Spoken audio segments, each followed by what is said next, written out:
Welcome back, everybody. All right.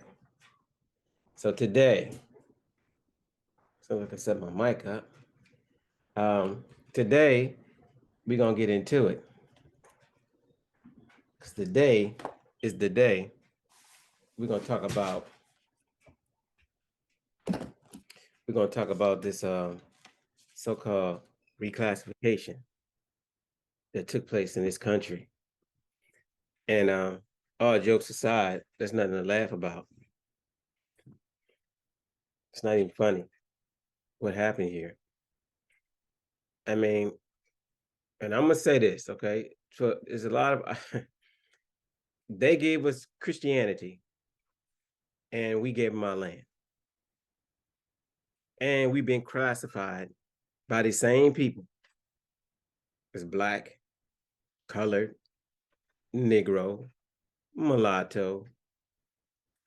And today I'm gonna show you how we became from so-called Aboriginal Americans, today African American.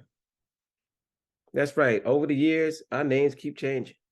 And nobody, it's like, and I don't even blame white folk for this. I blame us. Because how come our people do not pass our history down to each other? So y'all gonna go on saying that when you have your children, that they were what you had, Black, your kids are Black. So you're gonna mark a box and put Black in the box, or African American now. And as far as that name African American is concerned, like I said, I'm gonna show today where that name was now added everywhere now, where it wasn't before. So automatically, when you're reading some of the article and you see something and they start talking about back in the day, and they start talking about, and they're naming us or labeling us as African American, you might as well just throw that out. Don't even listen to it. That's something new that just came about. They added African American to show us Africans. Now I'm gonna show you through the documents today when we're gonna look at the what you call it, the Racial Integrity Act of 1924. You're gonna see that nowhere in there did it say anything about an African, right? The word that didn't even exist at the time. You know, all this new slavery stuff that, I mean, as far as the movies is concerned and all that, that's all new. And did y'all know that white folk were slaves, so-called indentured servants or slaves too? So when emancipation came around, it wasn't just, first of all, it wasn't about freeing slaves.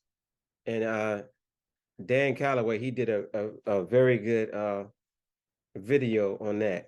So y'all need to go check out Dan Calloway about what happened with the indentured servitude and freeing people. It was all about employment, and he was correct. And I was watching Bitcoin Ben the other day. Now he's white, and he was saying in his video that the same thing what Dan Calloway said, that slavery had nothing to do with what you were told. And I'm so happy that he said that. He said it on his channel. He does cryptos and everything, but he was talking about that. And I gave him a thumbs up on that because that's the truth. And most people believe that Abraham Lincoln freed the slaves. And Abraham Lincoln did not free the slaves. He did not do anything for us for real. That's the way the history books have it. And did you know that our people fought on both sides? So, I mean, a lot of it is like Hollywood. Once again, Hollywood did their thing, but so did this government, the system, the whole 9 yards. It all. I mean, today we're going to start with the. I think I'm going to take you back first to the Dawes Roll, and we're going to look at the Dawes Roll, like what happened at that time. Or we're going to look at the $5 Indians. Okay. And so y'all just sit back and we're about to get into it. All right. So here we go. Start my reading. All right, y'all. So y'all see what it says right here. Say, what is a $5 Indian mean? Let's see what that says. it may be fashionable to play Indian now, but it was also trendy 125 years ago when people paid $5 a piece for falsified documents declaring them native on the Dawes Roll.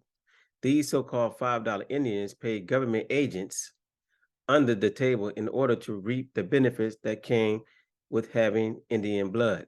Now, you see, they didn't say, they said when people paid. What people did this? These were white people. They paid $5 for to be paid on the Dawes Roll. And the Dawes Roll is what you call the civilized Indian tribes.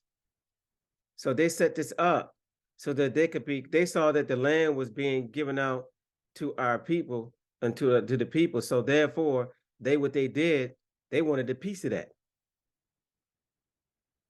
So they paid $5 for the to be registered on the Dawes Roll. And that's what you got the term $5 Indian. It came from that. It said, now I'm gonna show y'all something, right?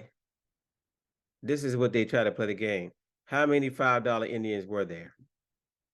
There's no official estimate of how many $5 Indians enrolled. The Dawes Roll remained a murky and inaccurate snapshot of Native American citizenship.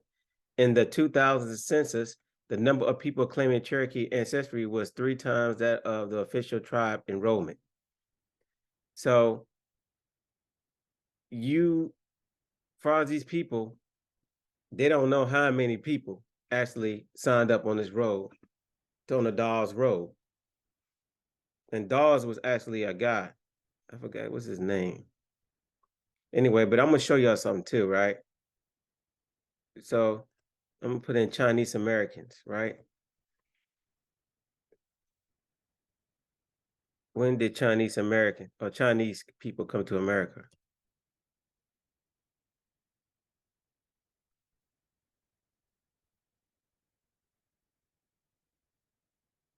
Chinese immigrants come to America.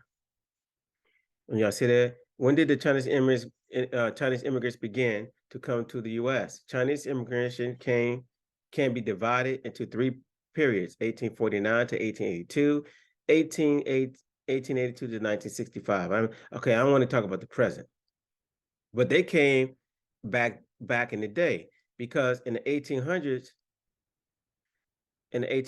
these people, the first 3 Chinese immigrants, Ashen, Aichan, and Akun from Gonzaga, who arrived in San Francisco in 1785 as crewmen, starting the history of Chinese immigration to the United States. Because the reason why I'm bringing up the Chinese people that's coming to America in the 1800s, they were also part of the gold mining crew, people that were going in with the gold miners. And those so-called Native Americans today could be possibly Chinese and white mixtures. And that's why they were allowed to be so-called the American today. Or excuse me, yeah, the Native Indian today. Because y'all know the original definition of an American, right? We saw that in the last video. The original definition of an American. I'm gonna read that. I'm gonna put that in one more time. So if anybody who's here who didn't see it, original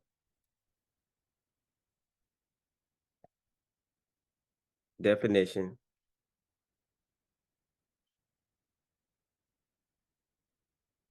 of an American. Okay. There we go. Once again, a native originally applied to the Aboriginals or copper color races found here by the Europeans, but now applies to the descendants of Europeans born in America. So they this is a very telling, as far as this definition.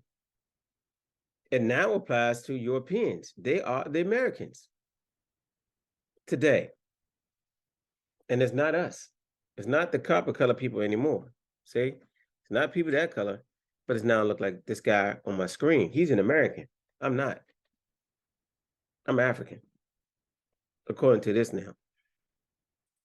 All right. So I'm gonna keep showing this definition because as I go through the documents, I want y'all to see something. That was this. It did. By the way, this was 1828 Webster Dictionary. Originally applied to the copper color races found here by the Europeans, but now applies to the descendants of America. Okay. So let's get back over here. All right. $5 Indian.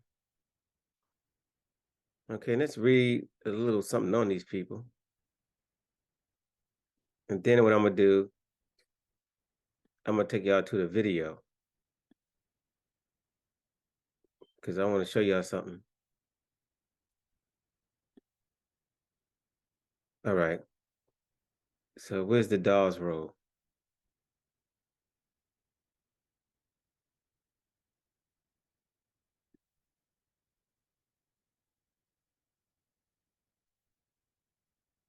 It says in 1887, the U.S. Congress passed the Dawes Act.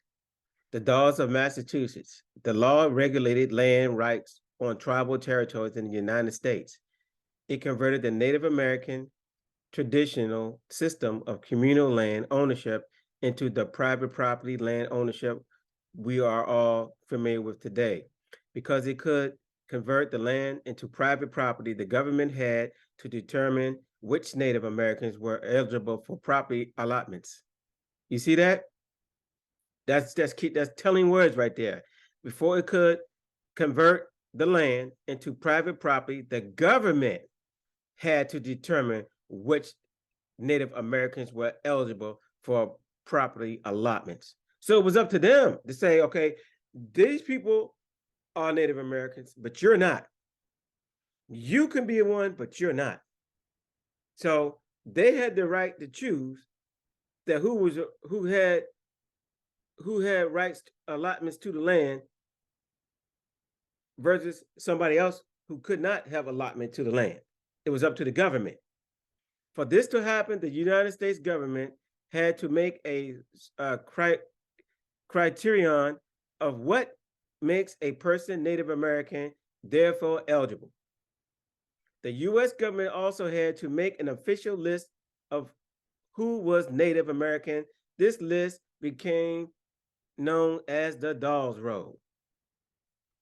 The goal of the law was to protect the property of the Native Americans as well as to force their absorption into the American mainstream.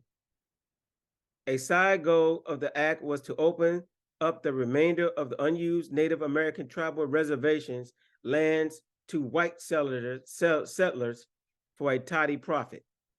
The U.S. government came up with the idea of blood quantum laws to determine who were and who were not Native Americans. A person's blood quantum is defined as the fraction of their ancestors out of their total ancestors who are documented as full-blood Native Americans. So now you had to have a document. Y'all seeing this? They had to have a document now. So you had to be documented. Under whose documents?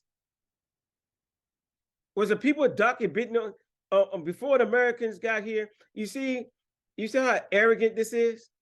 To come in somebody else's land, which is ours, and then your people had to come up with a document. Now, how was they doing DNA tests to test people's blood back then, y'all? Well, I mean, were they advanced back in where they were doing blood tests? Oh, look at you know what? Your blood is it's red, but you're a white man. Your blood is red, but you're a Negro. Your blood is red too, but you're a Native American. Yeah, you're something else, and you're something else.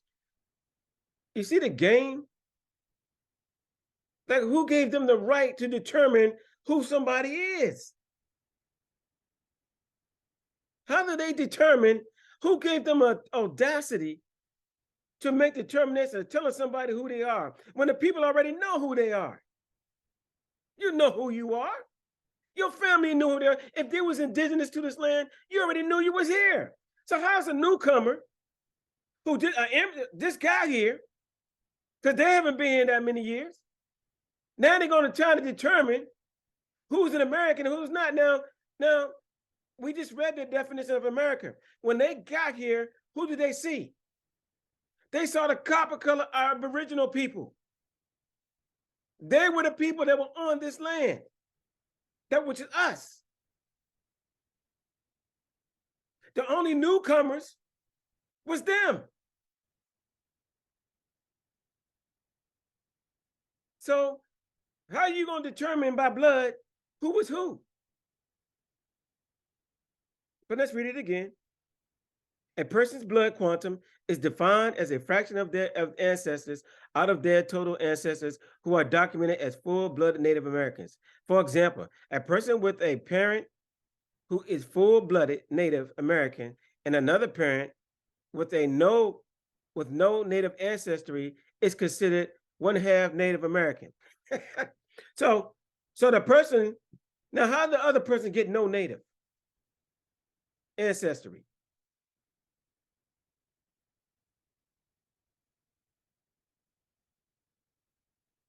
For comparison, many tribes and nations did not use the blood quantum to decide who is a member of their tribe. That's right. Because when we get into the Dawes Roll, the Dawes Roll are going to tell you that they don't use blood.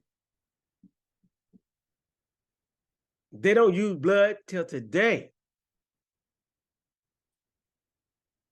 All right? And I'm going to play a video. And this brother, the American Aboriginal son, he got a video out of Chief Calloway. Now I got permission from him to use his video. Okay? And he talked to the people on the reservation. It was a couple of years ago.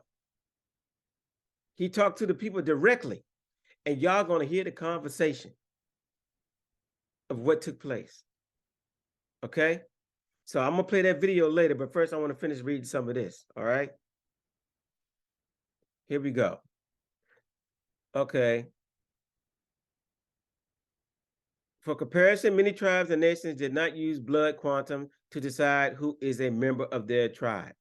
One of the many problems with the blood quantum law criteria was that recognized Native Americans who were not considered either full-blooded or mixed blood by the test were essentially, detribalized. They were stripped of their Native American heritage and displaced from their homelands. Now, how are you going to come into somebody's land and just do this to these people? Gregory Smithers, who is an associate professor of history at Virginia Commonwealth University, explained another issue with the new law.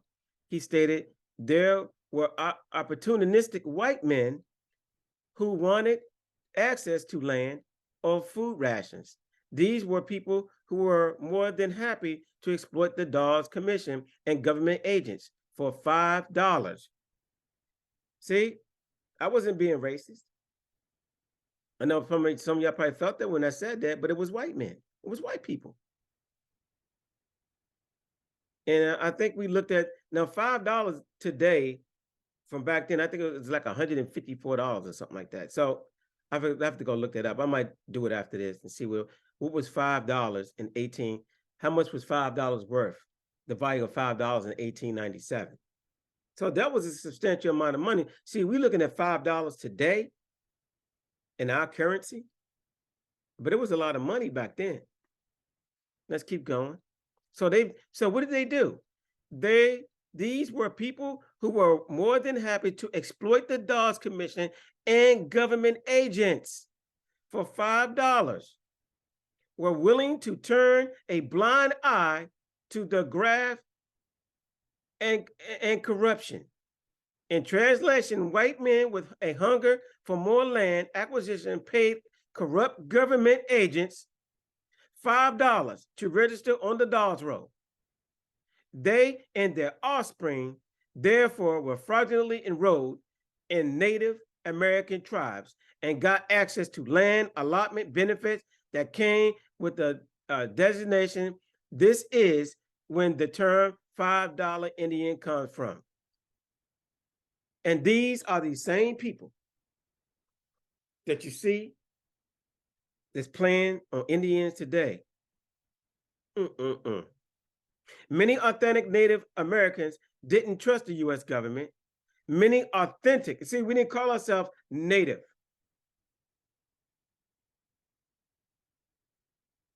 We didn't call ourselves Aboriginal.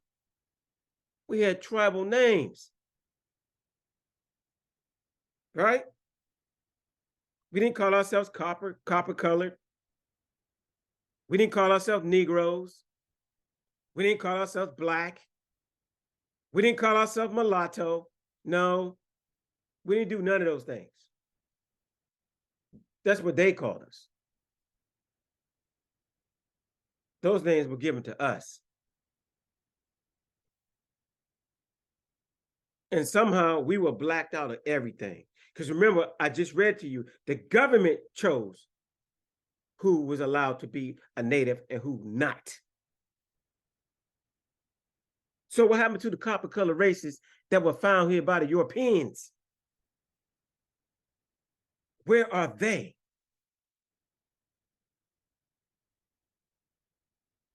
Many authentic Native Americans didn't trust the U.S. government, rightfully so, and chose not to register with the Dawes Rolls. The U.S. government never acknowledged these people as Native Americans and is excluded them from the land and benefits. And that's where the majority of us are today. So what happened to all those Native Americans? There would have been millions of us. So where do you see the people on the reservations in your neighborhoods? Huh? Where are they? Because when I went to school, I didn't see them, and I still don't see them today. I've been working all over everywhere, and I don't see them. And I know most of y'all don't either, because you know what? It'll be so many of them that every time you go out your house, you will see one. But they want you to believe that everybody on the reservation is the Native Americans now.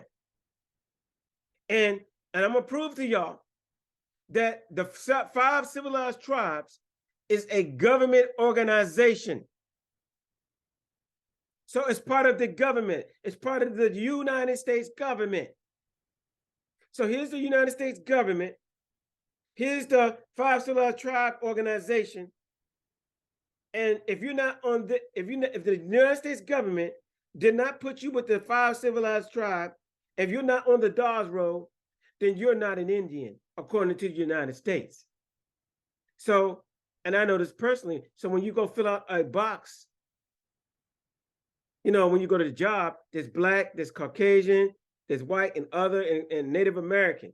If you're not Native American, you got to prove your paperwork that you're part of the organization. Otherwise, you can't prove that. You can't claim Native American status. You got to have your paperwork. Now, when the paperwork comes with a bloodline, but you just said, we just read that what? That they don't go by bloodline. See? One of the many problems with the blood quantum law was recognized that Native Americans who were not considered either full blood or mixed blood by the test were essentially detribalized. They were stripped of their Native American heritage. So the U.S. government came up with the idea of blood quantum laws to determine who were not Native Americans. A person's blood quantum is defined as a fraction of their ancestors out of their total ancestors who are documented in full-blooded American Indians or Native Americans. For example, a person with a parent who is a full-blooded Native American and another parent who is a native of no Native American ancestry is considered half Native. So these blood laws that they had, so now they're telling you though they didn't go by the blood. So if they don't go by the blood, then how was DNA test done telling African Americans? How did they do a blood test recently saying that they did blood tests and they said, well, you don't have no Native American status. Do y'all remember Dr. Lewis Gates? Do y'all remember when Dr. Lewis Gates did the blood test on Morgan Freeman, Tina Turner, and Don Cheadle, and all of them claimed that they had Native American heritage. They were actually Indian, right? But Lewis Gates came back and said, no, y'all not Indian. So how did he do a DNA test when they don't even go by blood themselves? How's that possible? So how are you going to tell them that they weren't Native American? And that's why I don't listen to so-called celebrities or movie stars, and y'all shouldn't either. Because they're paid. Lewis Gates told them that they're from somewhere in Africa based on their DNA test. But how did you do a DNA test? How did you do a DNA test on them that way?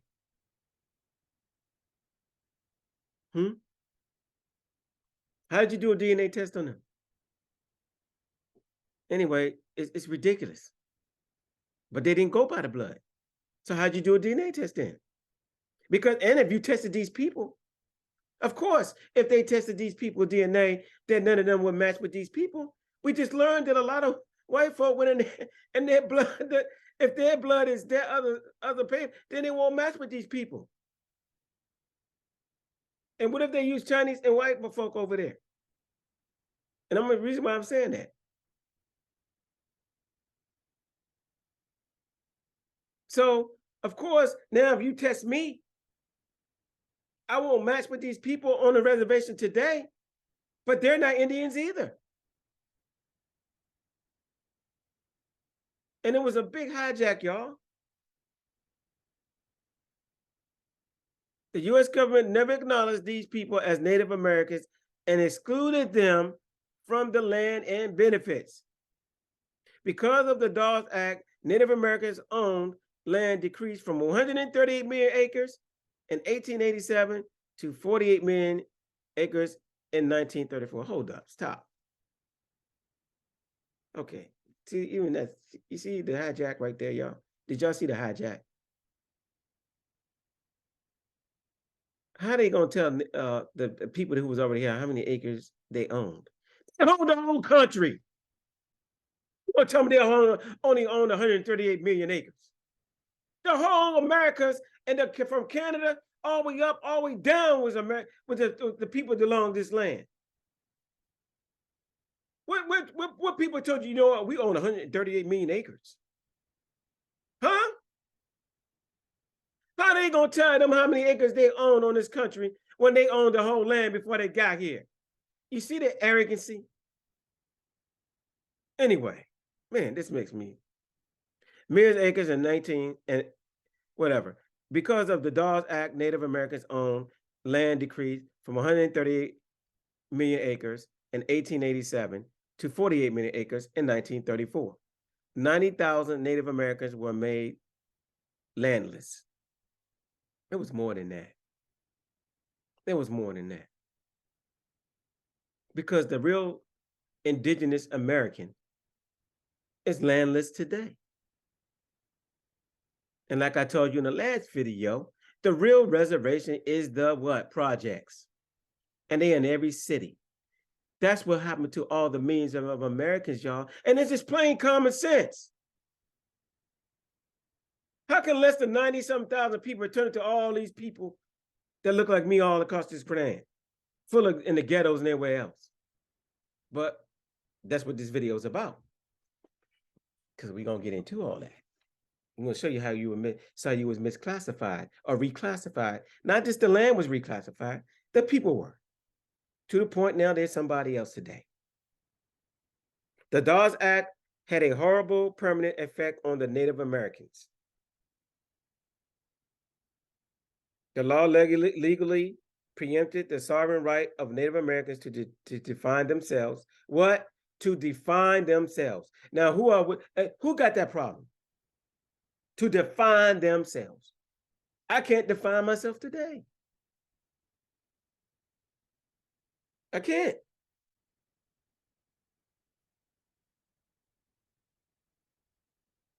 The law implemented the notion of blood quantum as the sole legal criteria for defining Native Americans. The law institutionalized division between full bloods and mixed bloods. The law detribalized a large segment of the Native American population.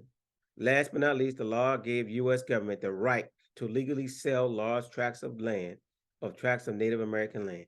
So I think that's enough. Let's see. Today, the heirs of those $5 Indians still reap the unearned benefits. They also lay claim to tribal citizenships and associated privileges.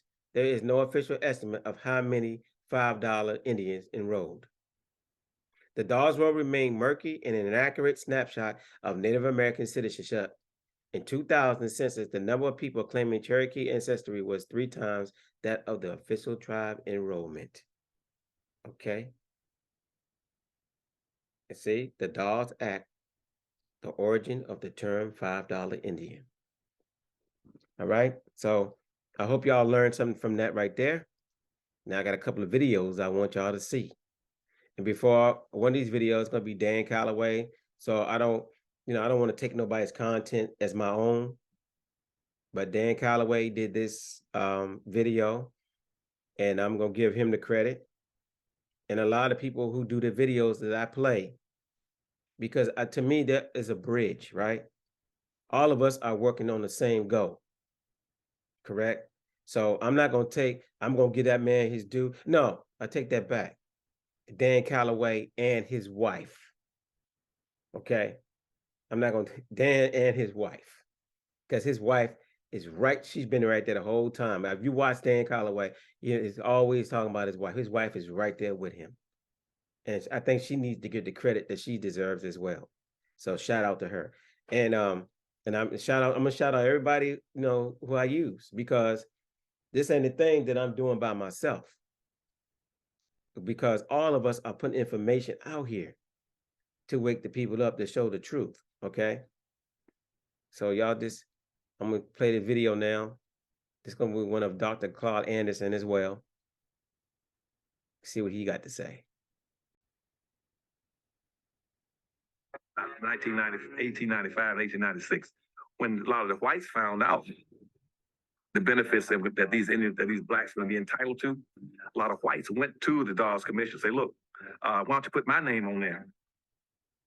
They said, but you're not an Indian. So that's what they said, well, I'll give you $5. So the rule got around, the policy got around that for $5, that a white could put his name on the Dawes Rolls and be called himself an Indian and be entitled to all these benefits, and all their children could be entitled to all these benefits forever. And so that became known as what's called a $5 Indian. And so if you go around now and check most of the Indians, the so-called Indians in America, about 90% of them are not even Indians. There's whites now who are passing as Indians, but they're getting all the benefits. And they're not paying any taxes, getting free college education. They put up a little reservation on the land that they don't live on. They have another home off and get all kind of benefits.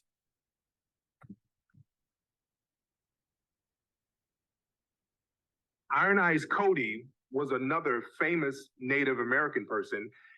He was in the media for years. In the 1970s, they utilized him for this pollution commercial. He was known as the Crying Indian. So he was a very well-known Native American in American culture. But the reality is, Iron Eyes Cody wasn't Native American at all. He was Sicilian. Both of his parents were from Sicily. So he didn't have one drop of Native American blood in him. He was another fake Indian.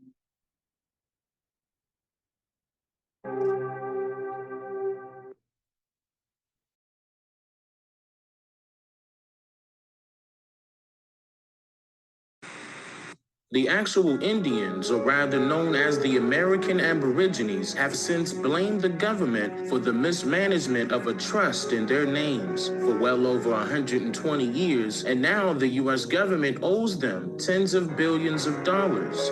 The dispute dates back to 1887, when Congress made the Interior Department the trustee for approximately 145 million acres of Indian lands in America. Black Indians, or rather Aborigines of America, were supposed to benefit, but the government gave the majority of the land, legal tenders, tax reliefs, and other federal specialized benefits to white settlers, who paid off the citizenship administrative organizations in order to become members of what is known as the 5 civilized tribes in Indian Territory by Congress. White settlers sought to reap the benefits of the Aborigines. In fact, one example of that will be the complexity of how successful, but so openly fraudulent, they did it. In 1895, the white settlers were informed of what benefits the Indians were entitled to. So they traveled to the Dawes Roll Commission to inquire about having their names enlisted on the roll cards for full-blooded and/or freedmen Indians of American lands. In 1898, the Dawes Roll acted as a census responsible for documenting records of one's ethnic background in order to determine one's association with specific American Indian tribes. Also, it played an important role with determining which Indian tribes would get land allotments and other benefits that I detailed earlier, in return for abolishing their tribal governments and recognizing federal laws. In order to receive the land, individual tribe members first had to apply and then be deemed eligible by the commission. The commission to the 5 civilized tribes was appointed by President Grover Cleveland in 1893 to negotiate land with the Cherokee, Creek, Choctaw, Chickasaw, and Seminole tribes. It is commonly called the Dawes Commission after its chairman, Henry L. Dawes. In a 1963 episode of The Andy Griffith Show, the main character's son, named Opie, was profoundly decisive with informing his great aunt of some very intricate, persuasive details that he overheard from a white settler standing by. I always told you to go straight home from school. Come and see, AB. He's telling all about the Indians. Who? Him. He got kidnapped by the Indians. He got adopted by their chief. He's interested, maybe. Real Indians. He's interested and learned all their secrets. Come on, Aunt B knew that the white settler's story was inaccurate and very deceiving. But what is true is that white settlers utilized the same exact reasoning in order to acquire the approval of Indian enrollment eligibility for their personal gain. During the early part of the year 1902, the U.S. government reacted with malicious intent in developing a separate freedmen's list specifically designed to root out all copper-colored Indians from receiving these newly established benefits by way of the federal government. Indigenous people of this land, Chinese came in, mixed in with them, and produced what you're calling Native Americans today or Indians. And the Caucasian gave them on our... You hear what he just said? The Chinese mixed with them, and they produced what you call the so-called Native American today. And they learned our tribal ways and everything what we did. The Chinese mixed in with them because y'all got to understand. They said they came from the Bering Straits. The Chinese were coming into America. That's why I went to that point and I showed y'all that the years they came in, I think it was 1849 and 18. So they were coming here a long time ago because originally they were not in the land. See, y'all got to understand these other nations, the French, the Spanish, the Portuguese, they were all trying to come into America in different areas.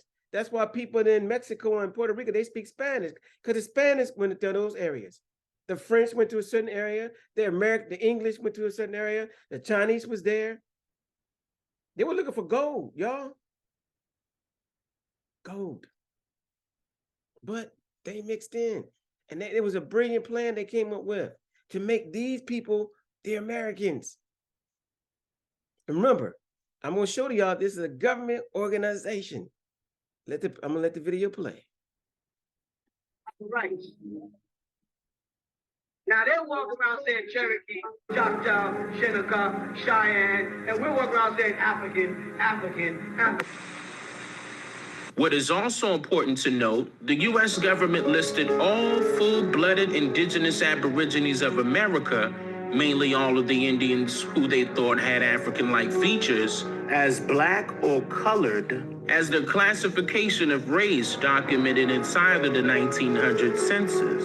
Simultaneously, white U.S. citizens were allowed to become identified as Indians by paying the Dawes Commission a whopping total of just $5 for each white adult and child to be listed on the Dawes Roll. On April 1st, 1902, public notices were passed around detailing that other claimants can legally make their cases for freeman enrollment, single-handedly allowing all white citizens the rights to legally steal the Indian lands of America, reparations, and optimized benefits set forth by federal law. Ironically, this was officially announced on the day most people would tell their very best April Fool's jokes. Did your ancestors invade here, or did they come? How'd your ancestors come here? They were born here. They were born here? Yes. Oh, I'm so they're an Indian. Oh, I'm so they're an Indian. Oh, you're an Indian. Yes. Okay. Okay. Okay. What tribe? Mohawk. Oh yeah. Mohawk. Oh, okay. Where's your Mohawk? No, Mohawk is back east. The hardest part I've seen in my fight, and I'm the chief of the tribe, is when you come up against people of color as well as European descent, and you say Indians, they're looking for the Bill Cody, Long Range or Tonto style thing. And when you actually show them that the indigenous people were actually my color, as I have a chat with people are cocoa brown, or a brown piece of leather well put together. I have a lot of ways of using slangs to tell people that we're still here because we were not weak. We were here before DeSoto and Christopher Columbus. You have to be strong to make it through those disasters. During Katrina, I told them Katrina was not a Category 5.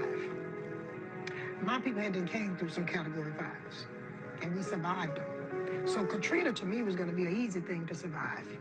Because when you're been hit by a category named DeSoto, Category 5, and it lingers around for 400 to 500 years, steady beating on the shore, and it just won't move, that's a disaster. Not a disaster that just come and go, but a disaster that's still lingering. Then when you have a person like George Washington, that was a Category 5. He hit, and you're still lingering, because he's still on shore, okay? So that's two categories sitting on shore at the same time. I have Christopher Columbus, Category 5, still sitting on shore, beating up on us, okay? So then I have Andrew Jackson. Can that be a Category 10? Yeah. Okay, because if I could rank him, he's a 10. He's still beating on us. Yes. None of these European storms have moved. At least Katrina hit ashore, did the damage, and moved on. These categories continue to beat today. I wish it was drum beats, but it's not. It's not something you can dance to. It's something that you have to duck and dodge and constantly try to stay out of the way of the debris that it blew. Is that a good way to describe it? Excellent. Some of the debris that these categories have blew upon us, yes, you can help. But the first thing you have to go through being classified as crazy, because the United States have fixed it in the United States where whatever is not by their rule is crazy. So we have to take those abuse. That's part of some of the debris that's blown ashore and still hitting around.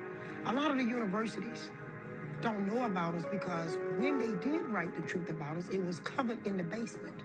So it's still down in the basement, okay? A lot of the truth was in the St. Louis Cathedral. Where did they put the records? A lot of the truth was in the Cabildo. Where is it? A lot of the truth is inside the tombs of the graves that's at St. Louis Cathedral, because they have a lot of Indians buried in there too.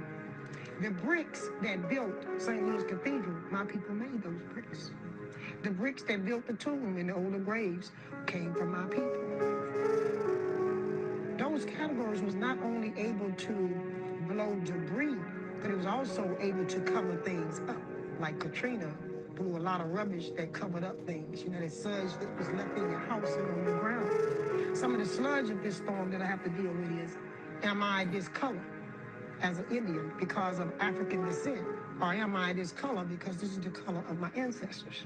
A lot of my council is working on developing our own form. It's really important for us, for people to know that we're not white people trying to be Native American. Well, the truth to that lies with the anthropologists, if they tell the truth. Because as they dig into the grounds, they have found people and they know they look like I look. But do they want to be Aztecs, the politically correct Olmecs. as a white man to stay in standing with his white man? Or do he want to just let the truth lie in the basement? If you look into the older court records of Louisiana, you'll find my people there. But it be looked upon by some people as Europeans because the white man duplicated every last name he gave to us after being forced to take a family name. He duplicated those same names. So now, then you can easily say, well, it's not the black greens, it's the white greens. It's not the black Dupree, it's the white Dupree. But I was always told the proof is in the pudding. So in my family, we didn't tell the white folks all our business. So when they stole our identity, mispronounced it as Choctaw, they would come back into Lacombe, see our ways of living, and then they would mimic this back in Oklahoma. We have to ask, as historians, who signed the Dancing Rabbit Treaty and some of the other treaties? Research their name and see if the people that's in Oklahoma, I'm finna get real controversial. Let's see if there's really Native Americans that your tax money is paying for today, no matter what color you are. I said, if the government want to really know who's been ripping them off, check out and see who's inside that pudding. Because what's in the pudding sure ain't chocolate. It's all vanilla. Okay? All right, y'all. So I hope those videos I just played out. And again, I want to give shout out to Dan Calloway on the first one, and then the second video. In the first video, that was Dr. Claude Anderson, speaking on the $5 Indians. All right, so y'all see what's on my screen, right? And I'm gonna show you the reclassification continues today. Look at this Redskins, right? I want to show y'all something. You see the Redskin helmet, right? Do you see that? Look at the image on the helmet. Let's blow that up. You see, that's a copper-colored Aboriginal American. Do you know that the Washington Redskins are now reclassified because they said the name was offensive? But that's not what the real reason is. Because look who's on the helmet. Look who they got on the helmet. Nobody on the reservation looks like that. And I'm gonna come back to this because in the documents, guess what? And we're gonna go to the what you call it, the Identification or Realization Act or something like that. I'm gonna go to that. I'm gonna show you in 1924 with Walter Plecker, and you're gonna see now what they said an Indian's supposed to look like. Now, the definition of a American, the original American, Aboriginal, originally applied to the copper-colored races found here by the Aboriginals, found here by the Europeans, but now the name American applies to descendants of Europeans born in America. So basically, they stole your land and your identity. But look at this helmet. That is this is what was on there for years. So now they call the commandos or the commanders. But the reason why they didn't want y'all on there, because they didn't want y'all, they did not want y'all with this. You see that? They didn't want this because he was not, the people on the reservation knew. And the information was all over the place about who the so-called true Aboriginal American is. So they had to do it, they have to reclassify. They took the helmet, they took the mascot away. Now they call this, they're the Commanders. They called the Washington football team, renamed the Commanders 18 months after retiring Redskins. NFL, why did they retire it? Because they're hiding it. Once again, yeah, I'm bringing it back out because I want everybody to see it. I know I'm yelling, I'm sorry, but you get passionate when you do this stuff because it's like the lies of the history lies that you were just slaves and now you were black or you're colored or you're African. I mean, we had to live it. So when you got to live this and you didn't ever have a voice to speak, to tell the truth. And that's all this is, the truth. This is not being racist to white folk or anybody else. We're just telling the truth. When is telling the truth racist? And I'm proving it and I'm showing it to you. Look at this. Let's go back. Watch this, y'all. Watch this. The Cleveland Indians. Let's go to the images.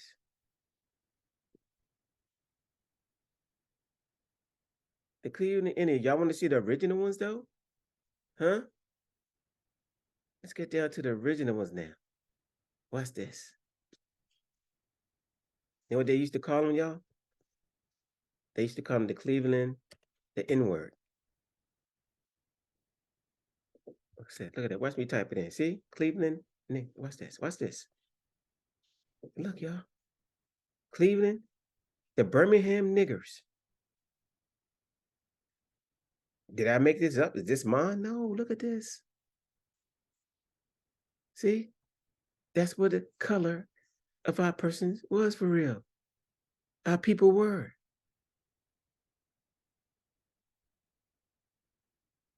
I want to see more. Show more. Look at that. Show it all.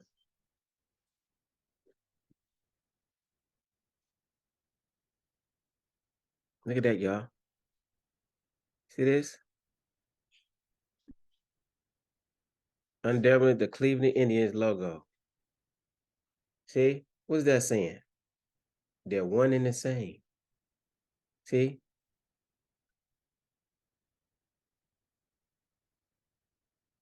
But I didn't put these out here. Look at that. Look at this, y'all.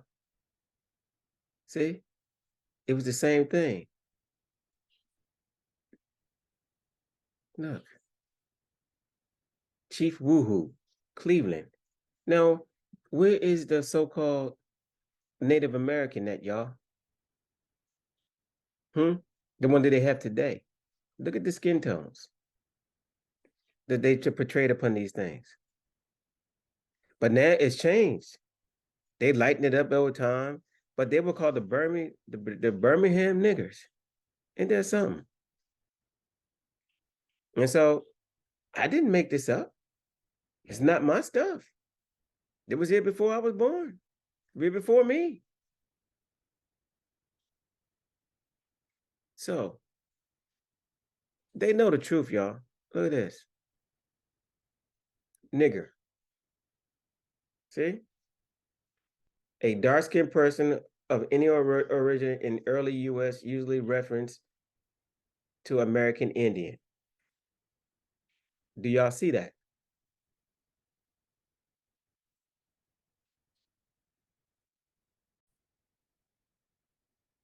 All right, people.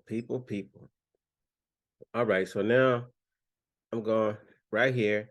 I'm going to prove, we're going to show, this is the Oxford Dictionary that we're in right now. And I'm going to paragraph 3A. And we looked up the word, what? The N-I-G-G-E-R word, okay? Now, my normal speaking, I don't use this word. I don't like using the word. I don't like the word at all. And I hate the fact that our people call themselves this and keep, calling, hey, that's mine. And then you say, it's my NIGEA, like it's cool or something. The word is not cool. Okay, and I don't care how you say it. It's not cool, and we should not be going around saying this to each other. It's really despicable. We walking around with our pants sagging down. I said, come on, y'all. Come on. So these videos are here to wake people up and to wake everybody up, just to tell the truth, to enlighten everybody. Okay? Everybody needs to know the truth. Like I said in my last videos, I don't think that people would be out here killing each other if they knew the truth about who they really were. But when you tell somebody they're just a slave, right? And then you have low income marriage, you got them on welfare or Section 8, when a man can't come to the house if the woman's on Section 8. So what happens is the man is kicked out of the house. Then you got a woman, the government or welfare is raising the woman.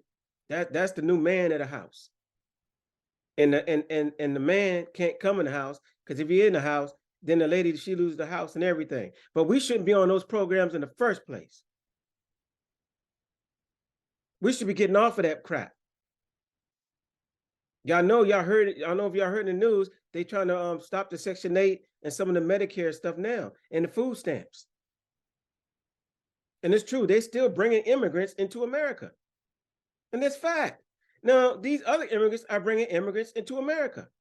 That's what's going on right now. They're here to take your place. And now the government is telling you they're going to stop giving you Section 8 and food stamps and stuff like that. So what are you going to do? They're bringing in AI. We don't need you no more because we got the AI now. So what you going to do? You going to keep calling yourself this name? When y'all going to wake up, okay? Just wake up. It's time. Now look at we're going to go to 3A. And look what did it say? The nigger, a dark-skinned person of any origin in early U.S. usually with the reference to who? American Indians.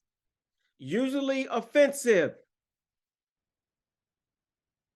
Look at 1843, Halliburton. 1846, heathen. Indigenous niggers. That's probably what it was saying.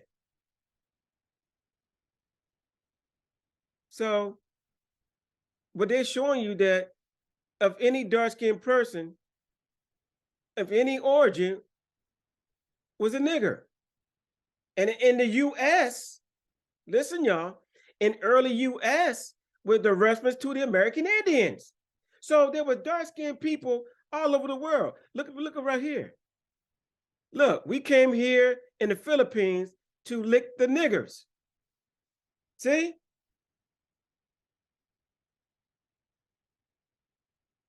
Look at this. It's crazy. On the island Oronco, right under the Hakatuwa volcano, there was some strapping big buck native niggers there that would fetch 300 a head. Do you see this? So what are they showing you, y'all? That we were everywhere. So how can they say that we were not in the USA? And forget the USA, because the United States, I'm talking about Americas. The Americas, I'm talking about from Canada, Alaska, all the way down to Brazil, all the way down, and the Caribbean, and the islands. All of that was part of the so-called, this area right here was one big giant landmass. And we were already here. So they want to tell you that there was none of us that looked like us here at all. Although the Olmec statues, the Aztecs, you look at the, what's in the Grand Canyon, on the murals on the wall, all over the United States. Including the original definitions, including with Giovanni Verrazzano came, who he saw. But they don't exist though. No, because see, they want you to believe when they brought us here, that they brought us to this land. And so do the Pan-Africans. They want to think that, yeah, they put us on slave ships and the white man brought us to this land. They brought us here unwillingly, forcefully to this land. It's a lie. And we're showing you, it's right in their own words. I didn't write the dictionary. Half the stuff I show you, I didn't write it. I'm just a researcher. But I know my family history. And I know and nobody talked about coming off of slave ships. And nobody talking about getting beat by massa. And you know, most of that was just indentured servitude, y'all.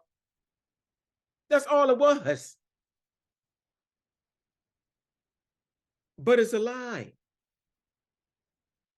So you hear what Dan Calloway said about the Dawes Rolls. You heard Dr. Claude Anderson. Now, I got some special for y'all. The American original son himself, Chief Calloway, gave me permission to play his video. And in this video, you're going to see him calling the reservation in Oklahoma the five civilized tribes. I want y'all to listen to the conversation because they're going to tell it. And this brother is brilliant because this video needs to be played. Everybody needs to hear his video. Chief Calloway did a great thing with that video because it's talking about the Dawes Rolls. And you're going to hear from themselves what they say about the blood. Because after this video, we're going to go to Dr. Henry Louis Gates, and we're going to see what he said when he told Don Cheadle, Tina Turner, and Morgan Freeman and the rest of them about that, oh no, all of y'all thought y'all were Native Americans. All thought y'all had Aboriginal Americans. And they was like, I'm sure. My family's, yeah, we're sure with that. No, you're not. I'm going to show you how he got. Okay, I'm going to show you he's a liar. And that's why I said again, you can't trust these daggone so-called people. Now, these people, they put in front of you like that because they will lead you astray. Y'all see the definition? This one more time. For everybody, the person who way in the back of the room, you know, you always got somebody in the back of the room who can't hear or can't see, you know, always acting like it ain't say what it say, and it says something else, you know. So y'all get to read it one more time with me before we get out here.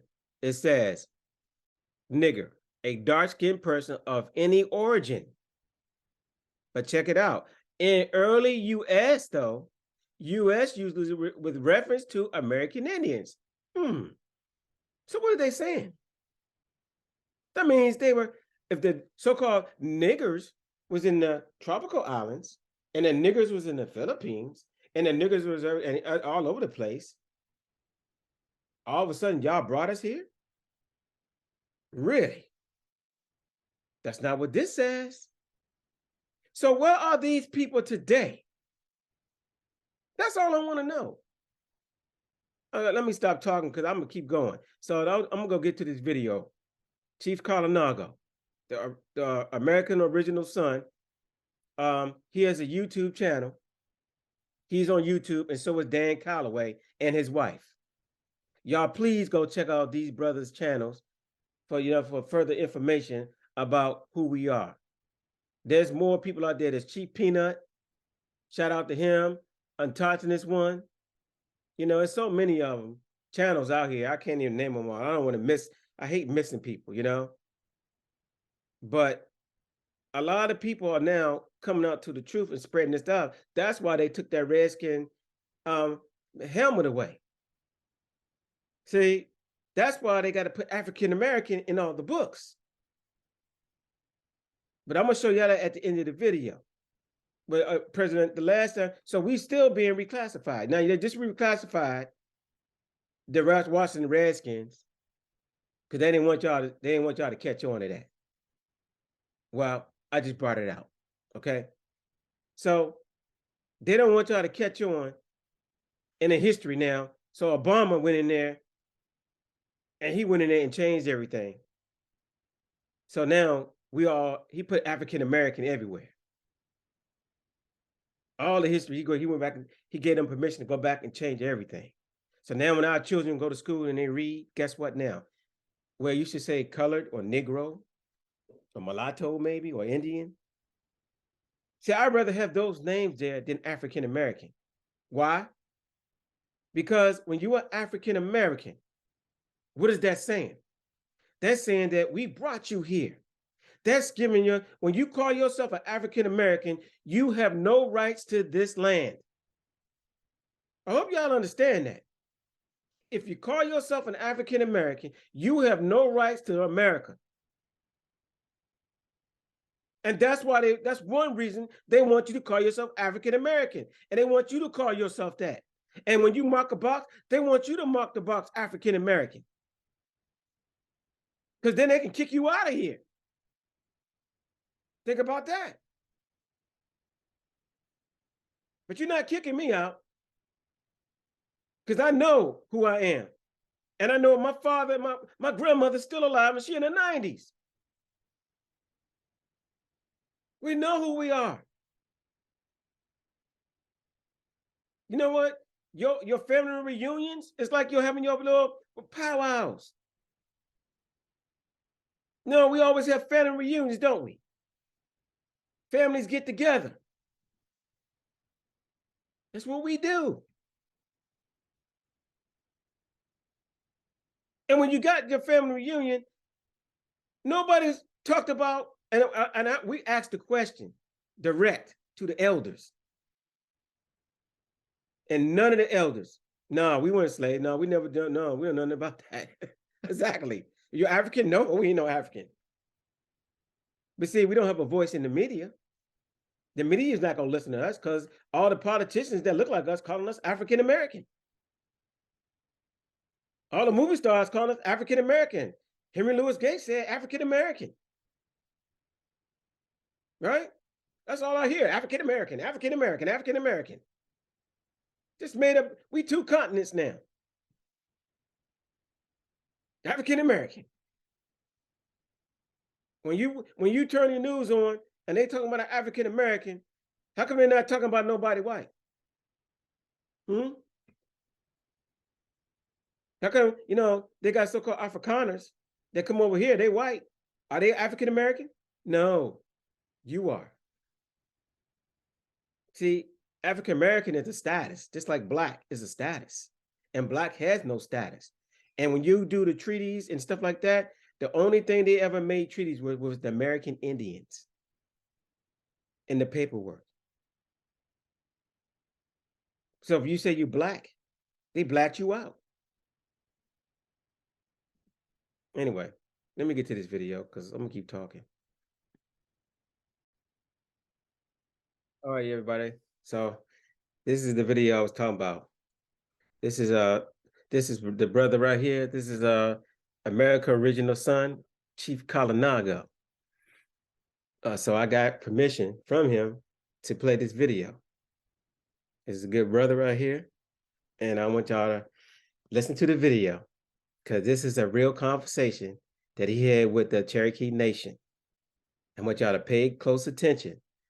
This is one of the great points of this video, is this conversation that he called directly and spoke with these people. And I want you to hear what they say about the bloodlines and everything, what they, what's going on with the nation. Because you can clearly see the hijack. Now, this is for everybody, to enlighten everybody. Okay? Because I just want the other people in this country to give us the respect. Planes, trains, automobiles, you name it, was created here. And wait till I do to the inventions. Wait till I get to that. That's going to be another whole video. The real inventors of a lot of these inventions out here. that they never got credit for the inventions that they created. That's right. America is not just the new world. America is the old world. America is the promised land. The promised land is in America. And these are facts. That's why every nation wants to come to America. You know, everybody follows the American people, their moves. Now you got everybody, break dancing, you got everybody popping, pop locking, you got everybody. See, when I was a kid, that they said it wasn't music. Or the dance moves that we did. Now the whole world is doing them. Whatever is done in America, the whole world follows. America is the promised land that everybody wants to come to. Unfortunately, the people who really own the land are on the bottom and been discredited as something else. So listen to Chief Calloway. Let's get into it. Y'all pay close attention to this. Is peace, love, harmony, and light. This is Chief Calloway with another video. Man, listen, I just had the most interesting conversation whatsoever. All right. So let me give you a prelude as to what this is about. Okay. A sister hit me up and said, "Hey, Chief, you know what? I've traced my lineage and come to find out that my family is actually Cherokee, right?" So I called the Cherokee Nation, trying to get, asking them about the application, how I could become a part of the member. And they said, "Hey, you know what? We don't have Black people that's part of our nation." All right. So I was like, okay, well, you know what? Give me the information. I'm going to call, because as you guys know, I had already done a video questioning, the validity of the Cherokee Nation chief in Oklahoma. He has 132 Indian blood in him, but yet still he gets to be the chief. So today the Spirit led me to call the Cherokee Nation. And the conversation that follows is exactly what took place. All right. Now, whether they knew I was recording or not, I made it very clear from the beginning that it was on the record. Okay, so I do want them to hear that conversation, because you see, family, when you listen to this conversation very well, you will hear the semantics and the games that's being played. All right? You will hear the semantics and the game that's being played. So what I'm going to do is I'm going to let you listen to it, because I don't want to give it away. Listen to, and I'm not talking about just listen. I want you to hear the conversation, because there's a difference between listening and hearing. You see, listening is physical, okay, but hearing is spiritual. So I want you to hear the conversation. Hear it. Let it resonate with your spirit and your soul, okay? And then you'll peep the game, all right? So the conversation that follows is exactly what transpired or what took place, okay? Once the video is done, then I will give my conclusion, all right? Peace. Thank you for calling Cherokee Nation. If you know your party's extension, please enter it now. If you would like to dial by name, press the pound key. If you wish to speak to our receptionist during normal business hours, press 0 now or continue to wait while I transfer your call. Please hold for the next available operator. Lado.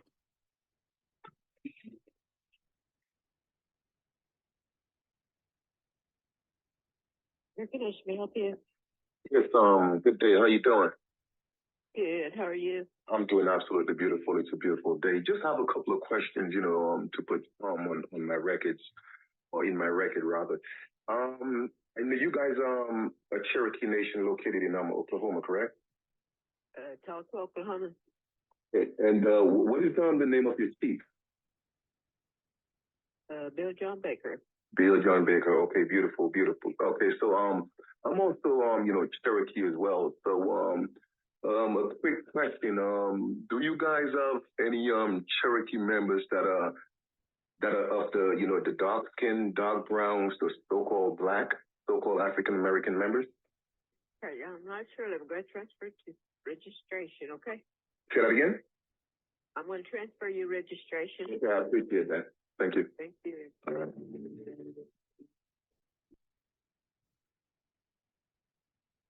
Cherokee Nation registration, let me help you. Yes, good day. How you doing? Good, how are you? I'm doing fine, thank you. They just actually transferred me to you. And I have a couple of questions. Just some, questions, for my record. I'm also Cherokee, but I wanted to ask, do you guys have any, dark-skinned, so-called Black, so-called African-American members? Well, I mean, we have the freedmen. Is that what you're talking about? No, I'm just talking about because a lot of so-called Black people, we are Cherokee, so I just wanted to know. Mixed blood? Is that what you're talking about? Again? Mixed blood? Is that what you're talking No, about? not mixed blood. I'm Cherokee. I'm not mixed with anything. I'm just asking, do you have any members that's so-called Black? I don't understand your question, I guess. Okay. Do you know what? Okay, so you have an idea of what they call Black people right here in the United States, correct? Yes. Okay. So do you have any members that are so-called Black, but they're Cherokee? Well, I still don't understand. I mean, you can't be Black and you can't be, you got to be full blood. I can't hear you. Say that again. I don't understand I'm still not really understanding your question.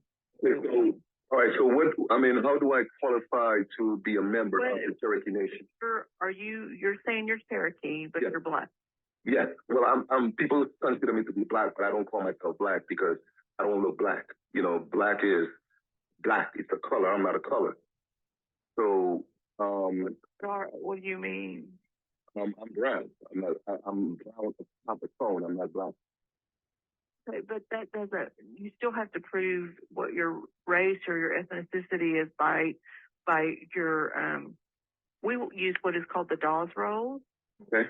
And the Dawes Roll was established by the federal government, and that was taken between 1899 and 1906 in what is now northeastern Oklahoma. Okay. And that was taken for the people who came over on the Trail of Tears. Okay. Okay. Okay. And they were able to sign that if they met the eligibility requirements back then. Okay. So if they were here and they met those eligibility requirements, they could sign up on there and get a roll number. Now, if we can trace a lineal ancestor back to the Dawes Roll, then you would be eligible to apply with the Cherokee Nation. Okay, and when was that? Or one of the other 5 civilized tribes or whatever that might have come over on the Trail of Tears. Oh. I had to stop that. Did y'all hear that? So the only way you could be an American Indian is that you had to sign on the Dawes Roll. As I stated to y'all earlier, you had to sign on the Dawes Roll. Do you know how many millions of Aboriginal people that were on this land?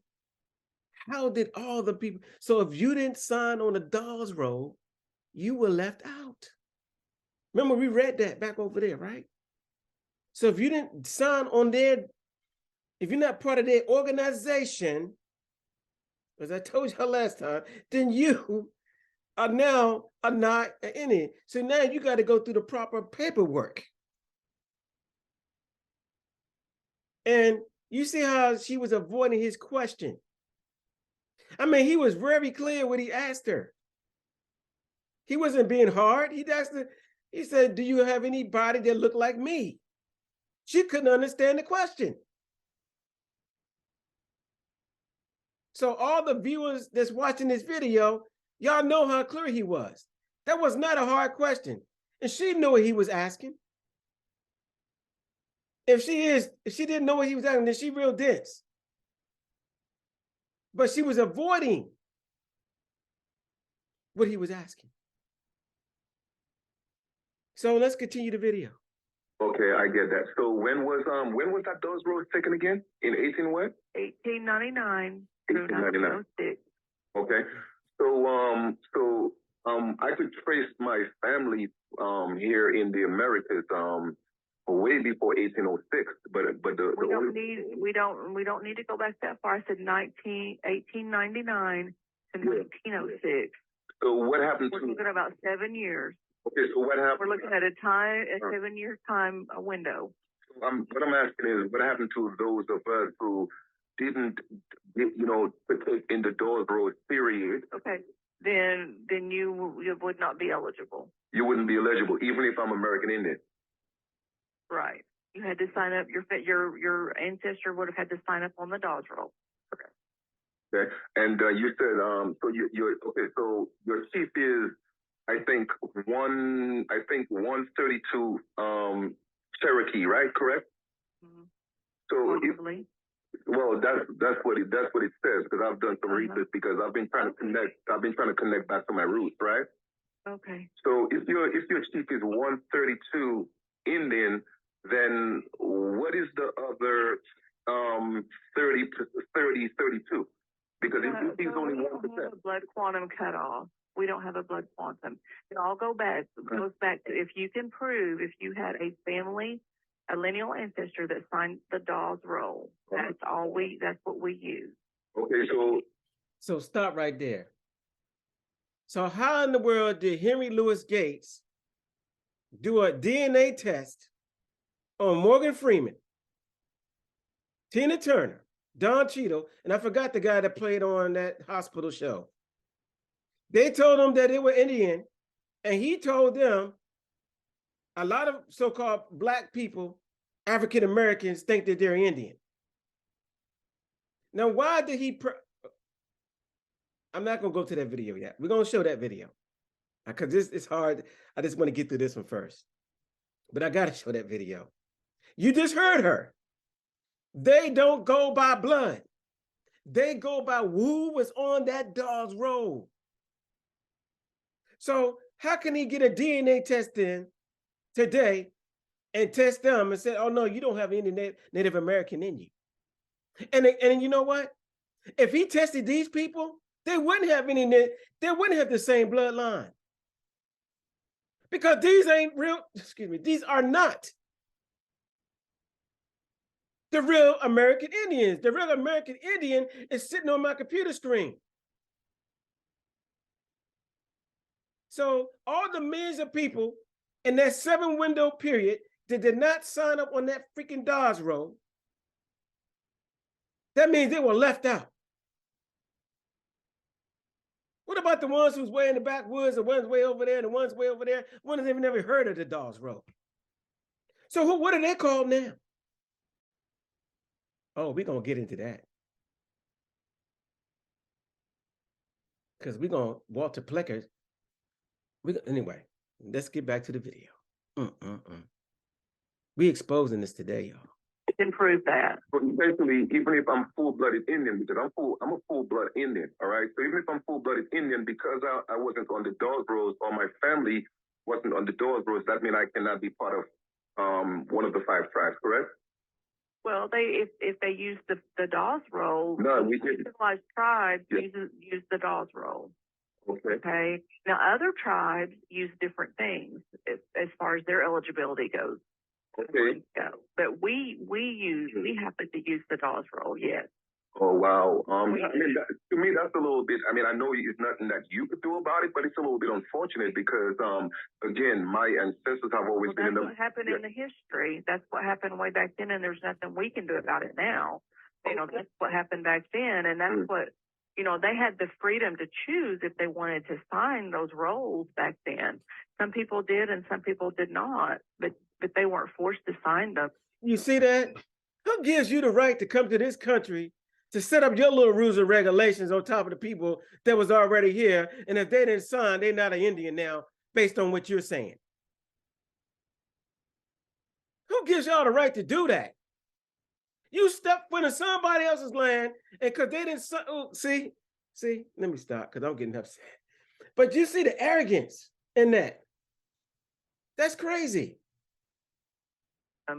They could choose to go on their way and not be a part of the Cherokee Nation, and they could do what, you know, live and be where they wanted to be.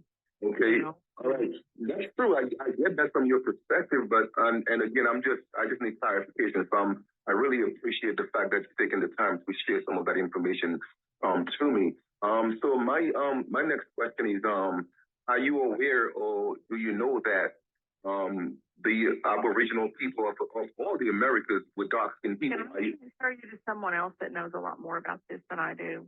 Yeah, okay. I just answer the phone. Just a moment. All right, thank you. All right. That's the running.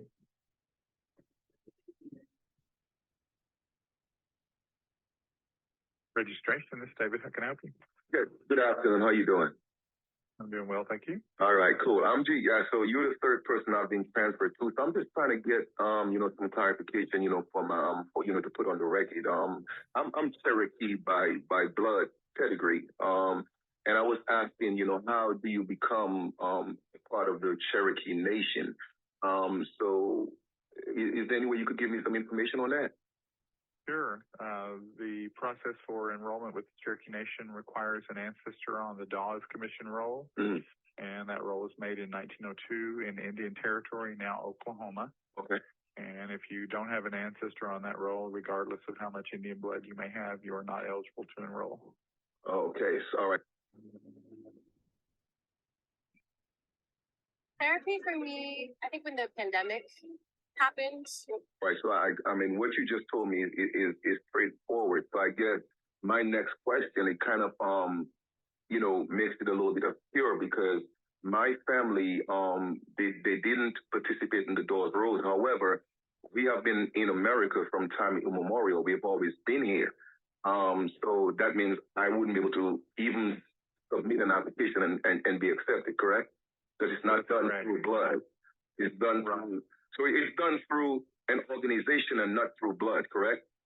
That's correct. Yeah, our tribe is, and we have a constitution that we adopted in 1976 and then amended in 2003. And in that constitution, the Cherokee people who were organized at that time chose the Dawes roll as the sole source of proof for our organization. Oh, okay. So with that being said, is it safe to say that even if someone wasn't an Indian by blood, okay, meaning that their ancestors have always been in the America, as long as they were able to get on that Dawes Rolls, they are still considered Indian? Well, they're considered a citizen. Or they're considered a citizen? Right. The relationship between the United States and the Cherokee Nation is not based on blood. It's based on treaties. Okay. So if someone's ancestors were members of the tribe at one time, but for whatever reasons they may have chosen to leave the tribe or forced out of the tribe or abandon the tribe, there's lots of scenarios. The tribe itself would have continued on. Okay. And so the relationship between the United States and the Cherokee people is carried out through our government. And so we do have people in our tribe who are not Indians. Okay. We just got through with an extremely contentious legal battle with the descendants of our slaves. Okay. And so they want. So real quick, y'all. How then, again, I'm going back to Henry Louis Gates. If they say they don't go by blood, then how is he taking DNA tests today and telling our people that they are not Native American? They're not Native American blood. They're from somewhere in Africa. How did you take the blood if these people said, you clearly hear that the woman and the man just told you they don't go by blood? So how are you taking a DNA test and they're telling you you're not Native? Y'all see the hijack? So when you're doing these DNA tests, now Dan Calloway, I keep bringing him up, but Dan Calloway did a video. I'm not going to put that video because it's going to make this thing too long. And there's other people who did videos too, who took these DNA tests. And what happened was, I remember this one, there was two sisters, same mother and father. And they went to different companies. Don't you know they came, one was something else and one was something else. And they came from the same mom and dad. They were twins or something like that. And everybody's running at these DNA companies right here and out here to get these DNA tests. And they got all these mixed things all up inside you. And it's all for entertainment purposes only.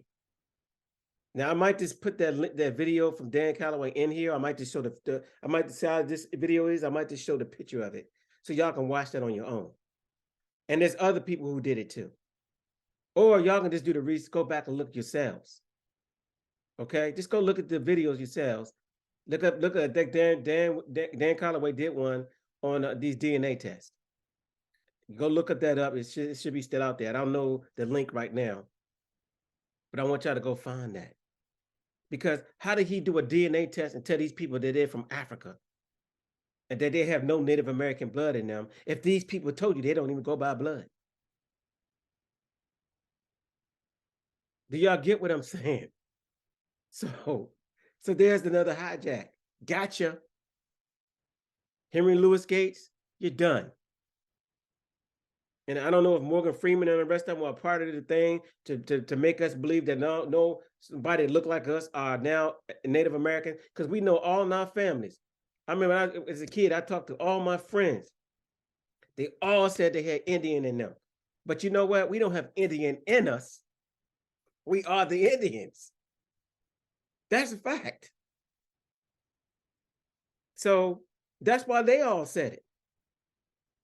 Because they came from tribal people. But now here's Louis Gates coming up with this DNA test, and they all believe in the test.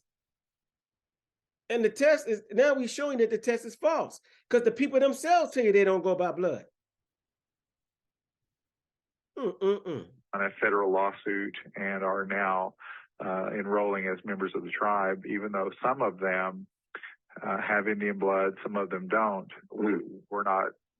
We don't care one way or the other. Okay. What we care about is, are there ancestors on the roll that the core population chose in 1976?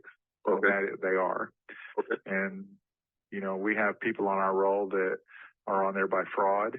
Mm-hmm. We have, I found probably, I'd say about 5 or 6 families that their ancestors either bribed officials or, you know, whatever the process was. Okay. But they got on the roll. Okay. And then stayed on the roll for all these years. Mm-hmm. And so by virtue of our choice to make the Dawes roll the sole source, they're in. Okay. One of those descendants is sitting right now on our tribal court. Oh, okay, okay. All right. Every time I see him, but yeah, I feel you. It is what it is. Yeah, yeah. So my next question would be, I'm actually, if someone were to see me in the street without my, you know, my indigenous attire, because, you know, I wear my feathers and my, you know, my regalia, you know, every single day. Now, if I were to walk in the streets without that, somebody would assume I'm black because of my complexion. So you know where I'm going with this. Do you have any people who fit that description that's actually part of your nation? Yes. You know, we have, as I mentioned, you know, the descendants of our slaves. They are now members of the tribe. Oh, and they're descendants of slaves. Right, they are descendants of slaves. Now, some of them do have Indian blood because the slave masters, you know, creeping in the slave house and some children. Right. But those children were not recognized by any legal marriage. Okay. And so their descendants are not enrolled as Indians. They are enrolled as freedmen. Oh, okay. Okay, and that's perfect. Great information, which brings me to my next question. Because I've done a little research again, you know, I'm connecting back to my tribe, and I'm a full-blooded Indian by blood, right? What that means is, are you aware that in the Americas, all over the Americas, I mean, we know that the United States was established on the American continent in 1776, correct? Well, yes. Okay. So before 1776, there was no such thing as the United States. Is that correct? Right. Okay, beautiful. So before that, even before the 13 colonies and all that, even before the so-called transatlantic slave trade, are you aware that all the people on the American continent were dark-skinned? Well, I know where you're going with that. And, you know, that's the Afrocentrism argument, and we don't subscribe to that. It's a matter of, you know that it's the fact that the Aborigines of this land were dark-skinned. So therefore, if all the Aborigines of this land, and it's scientifically proven that they were dark-skinned, how is that other people get to claim to be Indians and then we can't because we didn't take part in the Dawes Rolls? Well, the Dawes Roll was selected by the Cherokee people, who were the people who owned the Cherokee Nation. Oh, we okay. are the Cherokee Nation, and okay, so is the same thing. So all right. So what is the original name for Cherokee? You mean in our language? No, it was Anionwea, right? Well, that's the word for principal people. Yeah, the principal people. So what I'm saying is Anionwea was changed to Cherokee. Is there a reason why you guys don't use Anionwea and now use Cherokee? We do use that word among ourselves. Okay. In our relationship with the United States, the United States knows us as Cherokee, and so that's what the treaties say. So we go by what the treaties say when we're in dealing with them. Oh, okay. So the United States pretty much decided to say, okay, you know what, we're not going to use Anionwea, let's just create something new, and then we created Cherokee. Well, that word has also a Cherokee origin, but it's the word Cherokee is an anglicized version of the Cherokee word Ajilaki, which means people of fire. Right. And so, we don't mind being called Cherokees. We've been called that for 500 years, so we don't have a problem with that. Okay. And before I conclude, so again, I've done some research and I realized that no disrespect, and I'm here again just to get information. So I'm not going to disrespect your culture because I think everyone needs to be respected either way. So I'm going to respect that. However, I've done some research and I realized that, your chief is John Bill something, right? Bill John Baker. Baker, yeah. So I realized, I found out that he has 132 Cherokee. He's actually 332nds, but that's neither here nor there. He's still pretty much a white man. Yeah, and I did a lot of research and realized that his ancestors is actually from Ireland and German and everything, but yet still he gets to be a Cherokee. And so how is that even possible? Well, it's possible because his ancestors were citizens of the Cherokee Nation. Oh. Citizenship does not divide. It's passed 100% from parent to child. Mm-hmm. And so his ancestors, who actually were Indians, I'm related to him distantly, but his ancestors were Cherokee Indians at the time of discovery. His ancestors were citizens of the Cherokee Nation at the time of the first making of the Treaty of 1783. And so they've been citizens of the Cherokee Nation ever since. So we don't base anything on blood quantum. We base it on whether your ancestors were citizens of the nation. Because the research that I did, it shows that he's not Cherokee he's not even an Indian by blood, period. Well, he is.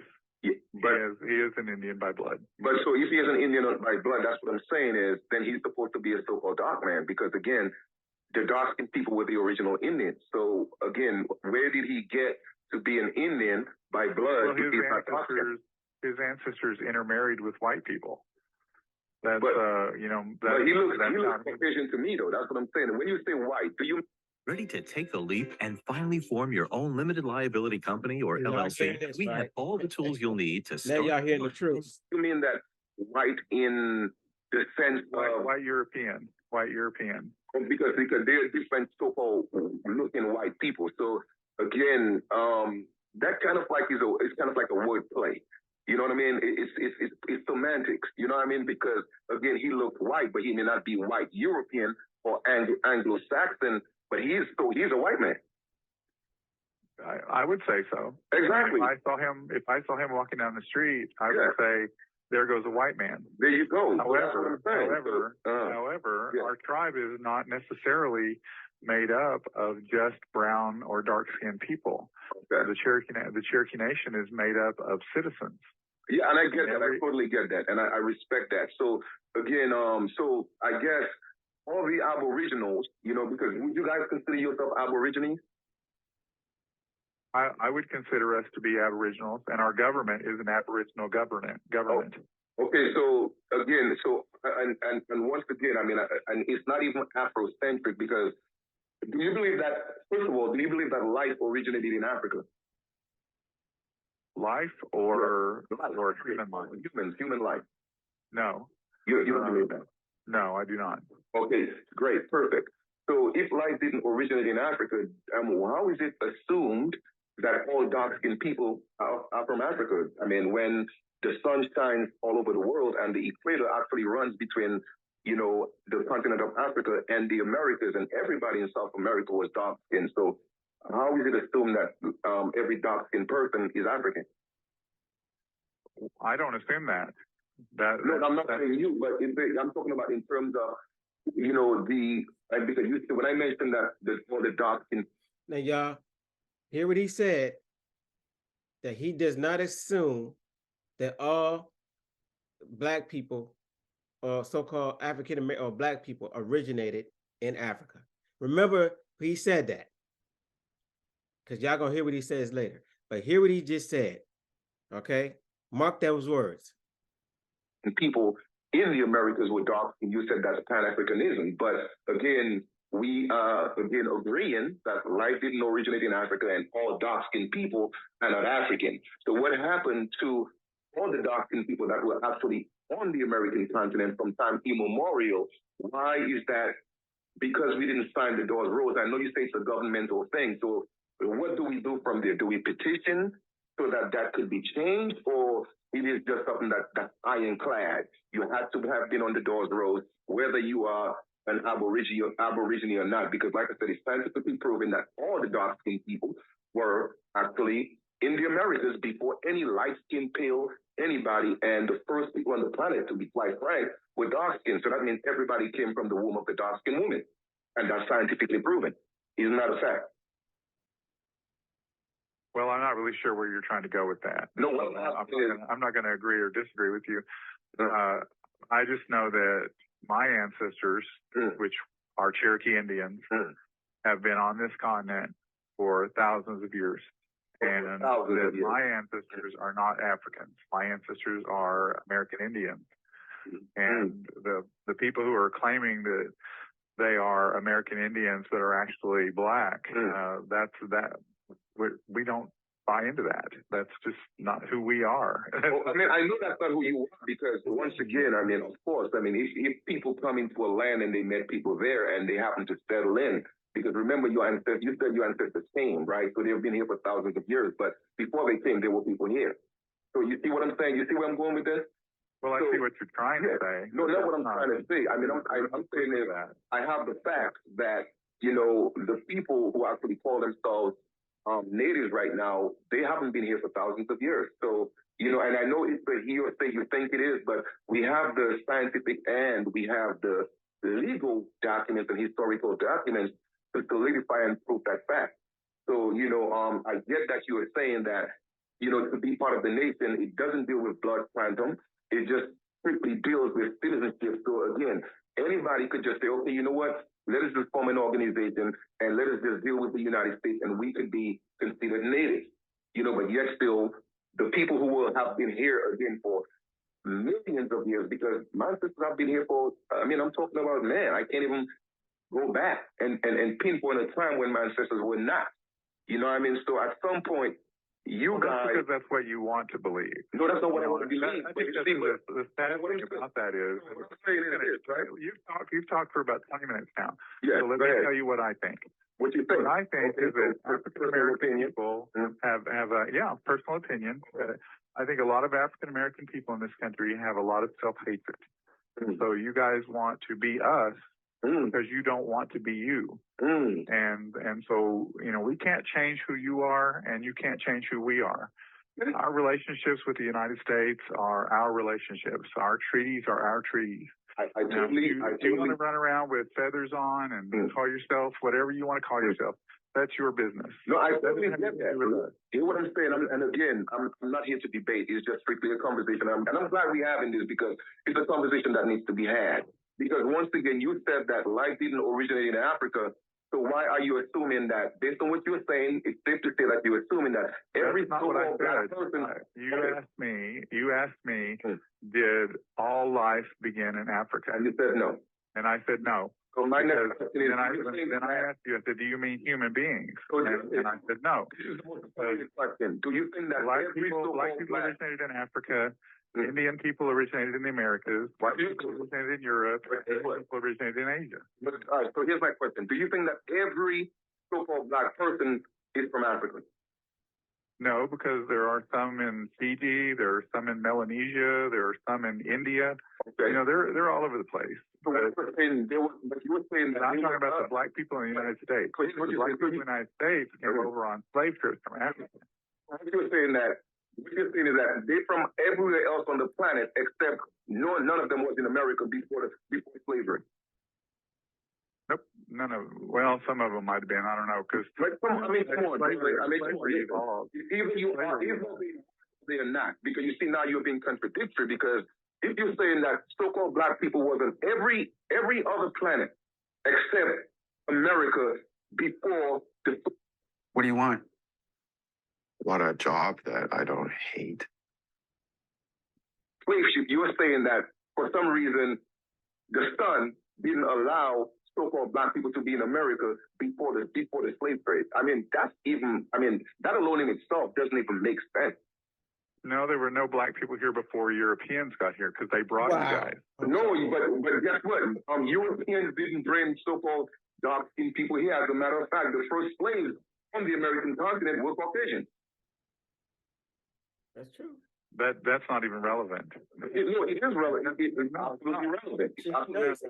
You know, my grandmother, who was a full-blood Cherokee Indian, was dark-skinned. And if she had permed her hair, she could have passed for a black person in North Tulsa, which is our black community here. So, yeah, there were dark-skinned people here, but not all dark-skinned people are black. But in fact, nobody's black. Africans call themselves black. We didn't call ourselves black. We are brown skinned. So I don't. Well, you guys had your own names for each other. I know that because you had your own tribes and your own languages. So now you are actually admitting that before slavery there were dark skinned people here. There were American Indian here I'm talking about in terms of complexion. There were dark skinned people here. We know we are American Indians, but they were dark skinned. No, you all are not American Indian. We are. But you all are black people from Africa. Listen, man. I mean, I see the game that you were playing, and once again, I'm just saying that the truth will come out to light, and the Creator, what I'm saying, will bring everything to light, and the truth will come out. Because the point I'm trying to make is, you're telling me that every so-called black person, dark-skinned person, was on the continent except America, and now you are telling me, well, some of them was here. Either they were or they are not. But then you're talking about black. I never said I was black. Black is a color that's really black. I'm not black. I'm brown. You see what I'm saying? You're African. So you're telling me I'm African, but you don't even know who I am, right? I know what you've told me, and what I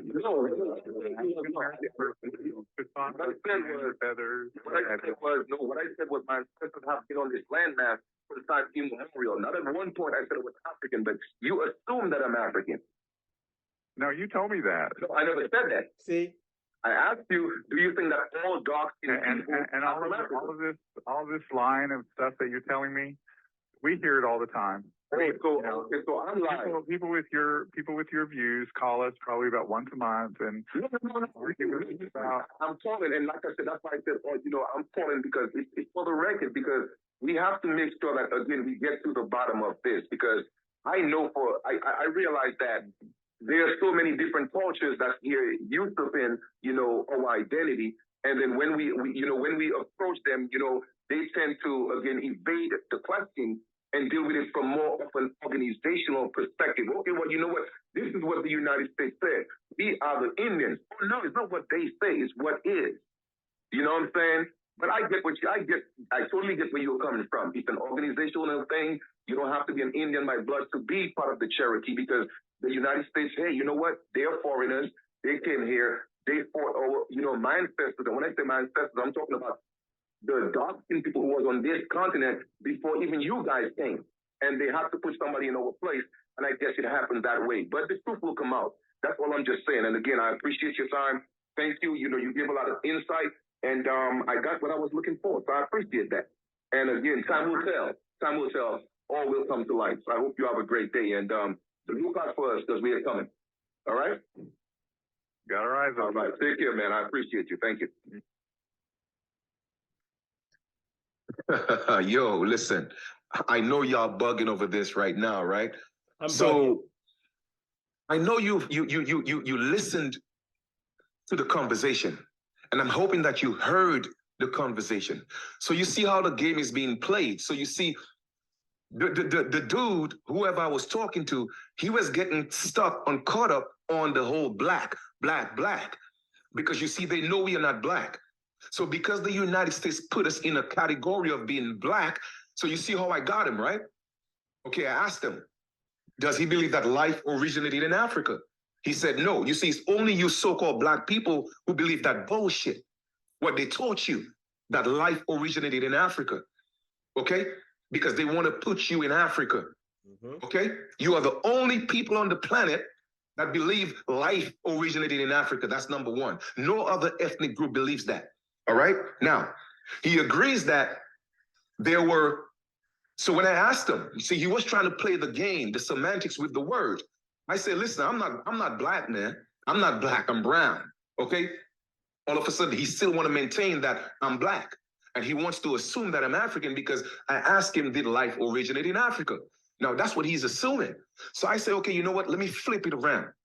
I asked him another question. Do you think that all dark-skinned people, what you may call black, do you think all dark-skinned people are from Africa? He said, well, no, you know, yes, some are from Africa and some are from Australia and some of, you know, Asia, whatever, all these different places, but not in the Americas. So hold up, you're trying to tell me that everywhere else on the planet had so-called dark-skinned people before slavery, except in America?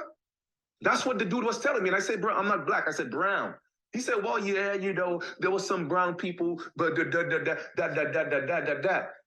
but not black. I said, well, I agree. I'm not black.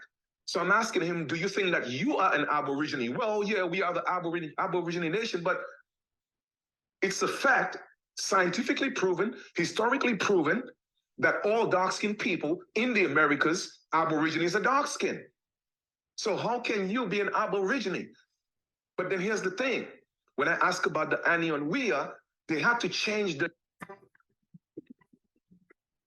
You're like most aesthetic practices, you're missing out on the name from Anion-Wea to Cherokee, because you see, Anion-Wea is the organic. That's where all the dark-skinned people, they were part of that tribe. You feel me? So the US government had to take that away from us, and now what they had to do, they have to create an organization for the Cherokee Nation. You peep the game, because they're not doing it by blood. It's what the United States said. The federal government, it's a contract. Hence, their chief could be foreigners from Asia, wherever. You know, because he didn't deny that his chief is a so-called white man. I was like, hold up. When I look at that dude, he's a white man. And the majority of y'all got the same complexion with him.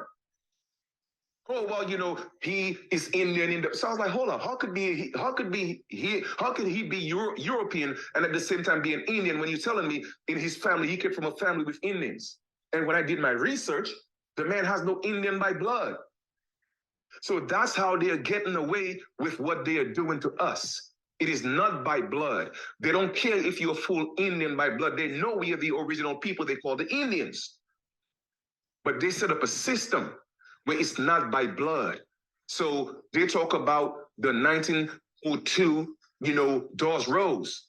Well, if you're going to prevent us from getting on the Dawes Rolls, how are we going to be on the Dawes Rolls when, you know, you help the colonizers, okay, to chase us out of our land while we over here fighting for our lives, fighting for our land, doing everything else we are doing? Do you think we had time to go and sign up for the Dawes Rolls? And besides, a lot of our ancestors knew that it was a bunch of BS, so they didn't want to sign that anyway. That's right. So here you are. Don't forget about they put y'all on the Dawes Rolls, okay? And now we are being excluded because we were not on the Dawes Rolls. But even if you are, I mean, listen, man, y'all heard the conversation, man. Okay? And that's why we need to stop playing these games with these people. And that's why I always tell y'all, listen, man, you need to stop just talking. All the talking. It's time for some action. Okay? It is time for some action. Period. Because these people are not going to let it go. You see how adamant he was, right? Oh, well, you so Africans and this and that. Man, listen, we just had the conversation. And you agreed that not every dark-skinned person is from Africa. But you're trying to make me believe that they're from everywhere else except the Americas. So you know what? The most I said, listen, I'm going to give y'all a planet, Mother Earth, that's hot. Okay, it's hot. The sun is hot. All right? And I'm going to put dark-skinned people because they get their color from the sun. You know what I mean? And they have this coherence, okay? This synergetic relationship with the sun. They are soul people. You're trying to tell me, even all the way the equator goes through South America. You're trying to tell me the most I said that nah, we're not gonna put any dark-skinned people on that planet, on that continent? That's what dude is trying to make me believe. But when I catch him, okay, had him admit that dark-skinned people was already here, all of a sudden, well, they're not black. Bro, you see, and that's how they're catching y'all people, by calling you black. That's right. And y'all don't get that. Okay? Because Africans were considered black. We never called ourselves black. But you Negroes, for some reason, you just want to be black. You want to be a color. And that's why these people are able to do what they're doing to us. Okay? They have the organizations established, and you are being excluded, exiled in your own home. But y'all heard the conversation. You be the judge. But I'm glad that the ancestors led me to make this call today to expose it. Okay? To expose it. But anyway, leave your comments below. Maybe it's just me. Maybe I heard things that's not there. But leave your comments below. And like I said, I'm just trying to link right now with people, man, that's ready to make moves, man. That's it. I ain't got time for the games. Period. All right? Because this is a claim right there. Okay? This is a claim. Okay? For one, it's a biased claim. Okay? Number two, it's a discriminatory claim. Because I told you I'm dark-skinned, you assume that I'm African. You feel me? But then you have to revert when I have to drop the science on you. And once again, it is scientifically proven, historically, archaeologically proven that every person on this planet was dark-skinned. So where all these light-skinned people and all these so-called white people, where did they come from?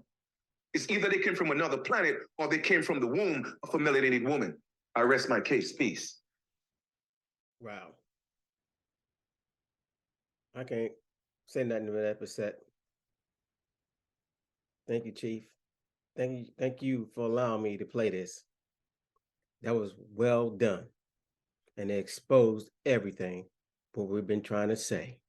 Now I hope, and it's not to be racist, I hope the white people that's watching my videos, I hope the Asians, I hope the Arabs, especially my own people, who keep calling themselves the N-word and keep calling themselves black, or now African-American, you need to stop calling yourself that. You are the true American, as the definition states. Originally applied to the Aboriginal copper-colored people found here by the Europeans, but now applies to the descendants of Europeans born in America. Now they American, and you have been reclassified all the way down to now you're two continents. You're African American. And if you claim you're from Africa, if you keep going with that, understand, you gave up your land rights to your own land. Now, I don't know how much proof can you get more than what Chief Calloway just did. That was so much information in this 38-minute video, and I want y'all to go check out his channel. Y'all go play this video again and watch it for yourselves. And then do your research like I was showing you. Okay? Just do your research. Now let's look at Dr. Henry Gates. Because you heard what they said over and over again. They don't go by the blood. So why didn't Henry Gates know that? Why did he decide to have a DNA test, put it on public TV, And to have those people that look like us claim that they're Indian, and then to turn them down and say, oh, no, you're not Indian. See, you're from Africa. You don't have Indian in your family. So now we got, I'm not going to play the full video of Henry Louis Gates, but this is a Negro pen, new word. And you see how he used people like him to mislead everybody that look like us, right? Now, you watched all my videos, you watched Dan Calloway, you watched Chief Peanut, you watched all these people, Chief Colinago, you watched all the videos, right? You know the truth is. And we putting the truth out there, right? Now, he's done DNA tests on these people, right? Now, how did you do the DNA test, Dr. Louis Gates, if they don't go by bloodline? So what blood did you use? Whose DNA did you use to prove that they are not who they say they are? Now listen what he says. The African American people wear racial mixture right on their faces. And the greatest percentage of our admixture comes from European ancestors. But for some reason, it's much easier for us to imagine another source. He knew his grandmother, Elizabeth Redmond, and he said she was a full-blooded Cherokee. Like almost all African Americans I know, my relatives are convinced that we have Native Americans in the family. This is Lucy's sister, and she had hair down to her knee. I thought she looked, you know. Now you hear what she just said? She just said that she was full-blooded, and then you turn around your mouth and you say they all think that we have Native Americans in us. Did y'all peep that? She just said she was full-blooded. And they know who they are, Bill, whatever your name. I'm calling you Bill Gates. Might as well be Bill Gates. Like a Native American. And that's, like I said, that was my mom, and she wore 70s headbands. Oh, it's your So in mom? the 70s. Oh, she your looked mom's like, cool. Everyone thought she was Native American. I have a little Choctaw Indian in my background. She looked like an Indian woman. She looked like, you know, I mean, like straight off the prairie. They talk about the cheekbones and Yeah, you do have high cheekbones. yeah. She always had long black hair, and so, you know, that's Indian hair. But I've long been suspicious of these stories. How could so few Native Americans sleep with so many African slaves? That Tina grew up believing that two of her grandparents were part Native American. But you're only 1% Native American. You know how your family has always thought that you had all this Native American heritage? Yes. It was white heritage that you had. All this time, I've been thinking Indian. I was dying to find out. Look at this fool. He just makes you mad. He said he was suspicious. Did y'all hear that? He said he was suspicious of us.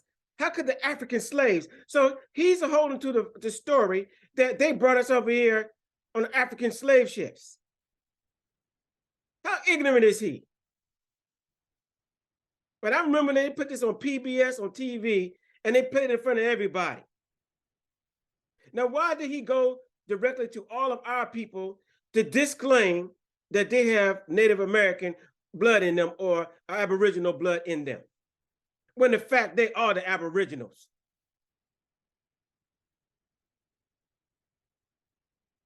How many times do we got to go over definition? What did Giovanni Verrazzano see? Who did Columbus see? Huh? And the other explorers see when they got to America. Now, y'all just heard the video with Chief Colinago dealing directly with the people on the reservation. It's an government organization. They don't care about the blood. So how he gonna tell her that she got 1% blood then? She's only 1%? How you gonna say that? They don't go by blood.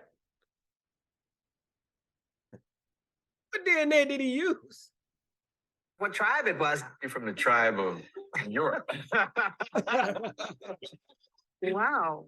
Now, 3% Native American. So I got just a little Indian. You got a little Indian in you, 0% Native American, and 0% Native There you American, go. and 0% who were Native American. We're gonna have to tell the Choctaw Nation in Oklahoma now. That I misrepresented myself. I'm not Choctaw at all, you know. Yes, you are. You'll see there's no figure for Native American because you ain't got no Native American. Wow. Straight. Even Don Cheadle, who we would expect to have some Native American ancestry because, because of the connection to the Chickasaw, members of your family owned by Native Americans.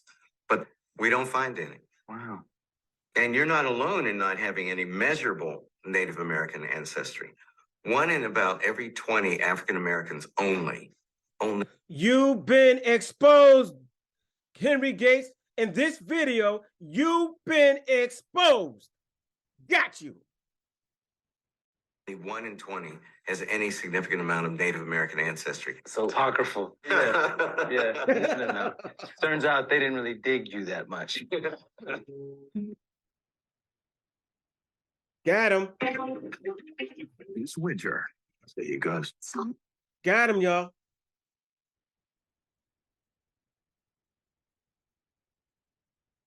How did he go by blood when y'all heard it from yourselves? They didn't go by the blood. What measurement of DNA did he use? And then he said, he had the nerve to say, and all these African Americans, see how he used the word African Americans? He's been led by the system, paid by the system to make us call us African American, to make us think that we came from Africa. And we did not. And now, y'all, he's been publicly, by me just now, proved, no, not by me, but by Chief Calloway and me and Dane Calloway. Because this is not all my research, but I'm just bringing it together. I'm the bridge. And the bridge is bringing all of this together to prove to y'all the lies. It's right there in front of your face. Undeniable. You are a liar. And you heard the man say they got white people in that thing. So of course our blood wouldn't be the same blood as theirs. We wasn't on the Dawes Rolls. I'm sorry, he got me hot, y'all. Let me calm down, stop yelling at the screen. See what I'm saying? We didn't have a voice. That's all. You see what I'm doing now? This is what we used to do. We just yell at the screen. When the radio plays something, we yelling at the TV. That's what I mean. That's what we had to do. Because they wasn't telling our story for real. Gosh, he made that stuff up. Oh yeah, I'm getting near into the end of this video. I know this has been long, but it's worthwhile, okay? So here we go. So now, in front of you, you see, this is the Racial Integrity Act. Walter Plecker, okay? Racist Walter Plecker came out with this. And you see the date, March 1924. I hope y'all can see this. Okay, so now this is moved up further.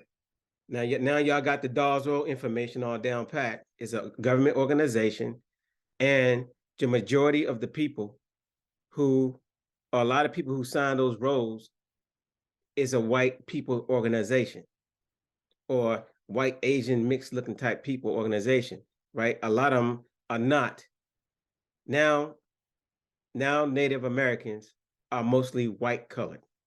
Although you watch your Indian movies, right? And you're right, you see them looking at each other. They almost look the same. They call it, hey, pale man. But guess what? They're the same color. And y'all be laughing like, this is ridiculous, right? They're pretty much the same color. And, but now being a Native American is mostly being almost white. Okay? That's what it is. It's almost being white. So let's read this right here. So this is further up in years now. Now we're in 1924. And look, I'm going to read this. W.A. Plecker, Vital Statistics, Richmond, Virginia. Senate Bill 219 to preserve racial integrity passed in the House March 8, 1924, and is now law of the state. This bill aims at correcting conditions which only the more thoughtful people of Virginia know the existing of. It is estimated that there are in the state from 10,000 to 20,000, possibly more, near white people who are known to possess an intermixture of colored blood. In some cases, to a slight extent, it is true, but still enough to prevent them from being white. In the past, it has been possibly for these people to declare themselves as white, or even to have the court so declare them. Then they have demanded the admittance of their children into the white schools, and in not a few cases have intermarried with white people. In many counties, they exist as distinct colonies, holding themselves aloof from Negroes, but not being admitted by the white people as of their race. In any large gathering or school of colored people, especially in the cities, many will be observed who are scarcely distinguishable as colored. These persons, however, are not white in reality, nor by the new definition of this law, that a white person is one with no trace of the blood of another race, except that a person with 1/16 of an American Indian. So now you consider white if you're an American Indian, or if you have some part of American Indian, you have no other race. You can't have no other race but white, or 1/16 of an American Indian. So now the American Indians look white, y'all, and everybody else is colored.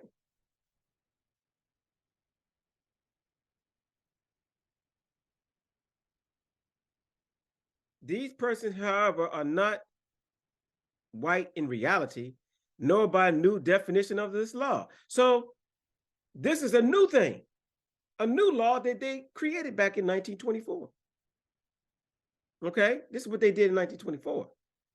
You see how over time, and this is what they've been doing. They've been making treaties, they've been making laws and creating things to disenfranchise the real people from who they are. So they keep making up stuff. Now, I said, we all blame Walter Plecker. But you know what? Walter Plecker had a whole organization behind him and the governments with him, because you know what? He was allowed to do what he did. So we all put Walter Plecker, but you know what? He wasn't the only one. This was a governmental thing. Look, that's the state of Virginia. And other states follow suit. So we need to make sure we get that out. It wasn't just him. Now, it says that, so if you got 1/16 of American Indian, if there's no other race mixture, may be classified as white. What's the definition of an American? Originally applied to the whom? Copper color races, right? But now you could be white. American Indian is white now. And why did they do that? Go back to the Dawes Roll. Because who was allowed to be on the Dawes Roll? And you just heard the man out of his own mouth, right?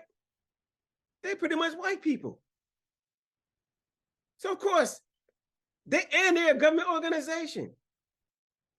So I want y'all to understand something. So why did Walter Plecker make this in 1924? Because Walter Plecker knew that there were more Indians. Every Indian did sign the Dawes Roll. So and our people were still claiming Native American heritage. So we were wiped out. Because in this, you'll see that we were now first called Negroes. We're going to be called colored, black, and mulattoes. We're colored now. But let's just read it. Okay? Okay. Their children are likely to revert to the distinctly Negro type even when all apparent evidence of mixture has disappeared. The Virginia Bureau of Vital Statistics has been called upon within 1 month for evidence by 2 lawyers employed to assist people of this type to enforce their children into the white public schools, and by another employed by the school trustees of the district to prevent this action. So they didn't want our people going to their schools. Okay? They didn't want our people going to their schools. Hold on 1 sec. All right. This is page 2 of the document. Okay. And it says, in each case, evidence was found to show that either the people themselves or their connections were reported to our office to be of mixed blood. Our Bureau has kept a watchful eye upon the situation and has guarded the welfare of the state as far as possible with an inadequate law and power. The condition has gone on, however, and is rapidly increasing in importance. Unless radical measures are used to prevent it, Virginia and other parts of the nation must surely in time go the way of all the other countries in which people of 2 or more races have lived in close contact. Now he said 2 or more races. Now what races was in America when they got here? So if America was dark-skinned people look like me and darker and some lighter, right? If we were the people or dark, people that were copper color like me were here. The other people that came here, as I exposed to you, was what? The Chinese. They were getting for gold, right? And the white folk, right? The Europeans, they came here. And Spain, all those nations, they are European nations. France, all of them the European nations, right? So they all came here. So who is he talking about? Okay. Unless radical measures are used to prevent it, Virginia and other parts of the nation must surely in time go the way of all other countries in which people of 2 or more races have lived in close contact. With the exception of the Hebrew race, complete intermixture or amalgamation has been the inevitable result. So what happened was the Europeans and our people were in some places that y'all see today, they were intermingling. They was in close proximity of each other, right? So some of this was going on. To succeed, the intermarriage of the white race with the mixed stock must be made impossible. So they said, no, we can't let that happen. But that is not sufficient. Public sentiment must be so aroused that intermixture out of wedlock will cease. The public must be led to look with scorn and contempt upon the man who will degrade himself and do harm to society by such abhorrent deeds. The Bureau of Vital Statistics clerks who issues marriage licenses and the school authorities are the barriers placed by this law between the danger and the safety of the Commonwealth. The task of the Bureau of Vital Statistics is a great one, with not a cent of appropriation to accomplish it with. There is a plan, however, by which it may be financed if public will lend its aid. Thousands have applied for the registration of births that occurred before June 14, 1912, the date when the old law went into effect. The new law further provides for the registration of all persons who desire it and who will make application for such registration of color and birth, remitting at the same time the fee of 25 cents for each application. Do not send stamps. The births will be permanently recorded and preserved for all time and will be of great value for many purposes, such as to prove American citizenship when applying for passports to go abroad and for establishing and preserving the family tree for future generations.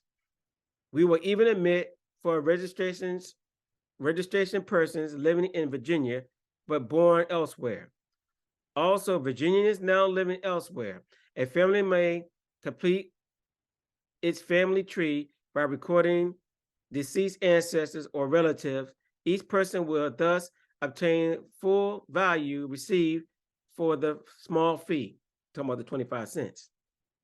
Married women should give both their full maiden name and name of husband. If 10 or 20,000 or more will register within the next few weeks, we will be able to provide points, forms, filing case, desks, typewriters, postage, and clerk hire to begin in vigorous statewide educational propaganda. After 90 days, those who do not register at once may do it through our local registrars at the same cost. Right at once for sufficient registration cards and instructions enclosed for a reply stamp addressed envelope large enough to hold 3 to 5 inch cards. A card, patriotic orders, women's organizations, and schools can act in the bodies for the purposes of establishing the true color of individuals for the future. See, for the purpose of establishing the true color of individuals for the future. Physicians and others who report births and marriages will as far as possible use color terms accurately. This is what a mulatto is. A mulatto is the offspring of a white person and a Negro. A quadroon is the offspring of a mulatto and a white person. An octoroon is the offspring of a quadroon and a white person. Okay, so you see, so when a mulatto, they mix with somebody else, then they are now something else. This is crazy. But like I said, I didn't write this, I'm just reading it. Here we go. Mixtures of either of these crossings with true Negroes should be designated as Black, Negro, or colored. You see that? So if you mix with one of us, you're going to be deemed as Black, Negro, or colored. Now, these are 3 names, y'all, that we didn't name ourselves. But today, we're happy to call ourselves, you see what they did to that Black man? Oh, man, you're just doing that because we Black. And y'all don't even know where you get the terms from. We wasn't, and that's why Dane, Calloway, and Indigenous One, and all the brothers, we didn't call ourselves Black. Chief Calloway told them, I'm not Black. But what did Lewis Gates call us? African Americans. See? So mixtures of either of these crossings with true Negroes, what's a true Negro? Should be designated as Black, Negro, or colored. Now, you know what they did? So the Aboriginals became Negroes. You notice how they always talk about, if you see things like the Western Indian, they go to the West, and the Indians just so happen to be in the Western part of the United States. Woo, all that stuff, you know. What happened to the East Coast? What happened to what Giovanni Verrazano saw? What happened to those people? What happened to the people that it says in the Oxford Dictionary that originally the word nigger originally applied to the American Indian?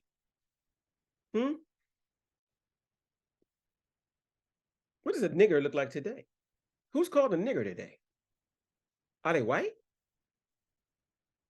Because it said American Indian, though, didn't it? I mean, I'm just saying. The term mixed issues, and perhaps one of the two others, will be understood to mean a mixture of white and black races, with the white predominating.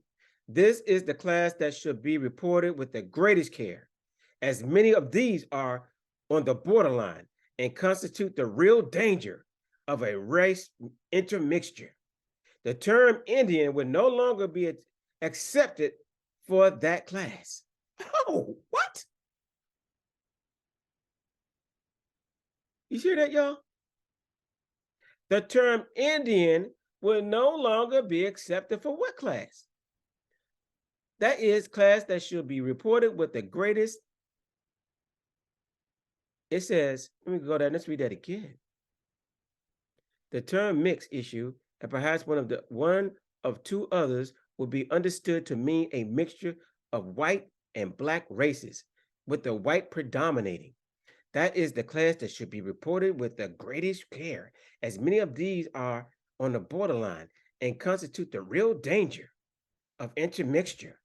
The term Indian will no longer be accepted for that class, but must be applied only to those of known pure Indian blood or those mixed with white. You get that? So now, if you look white, that is considered the pure Indian blood look.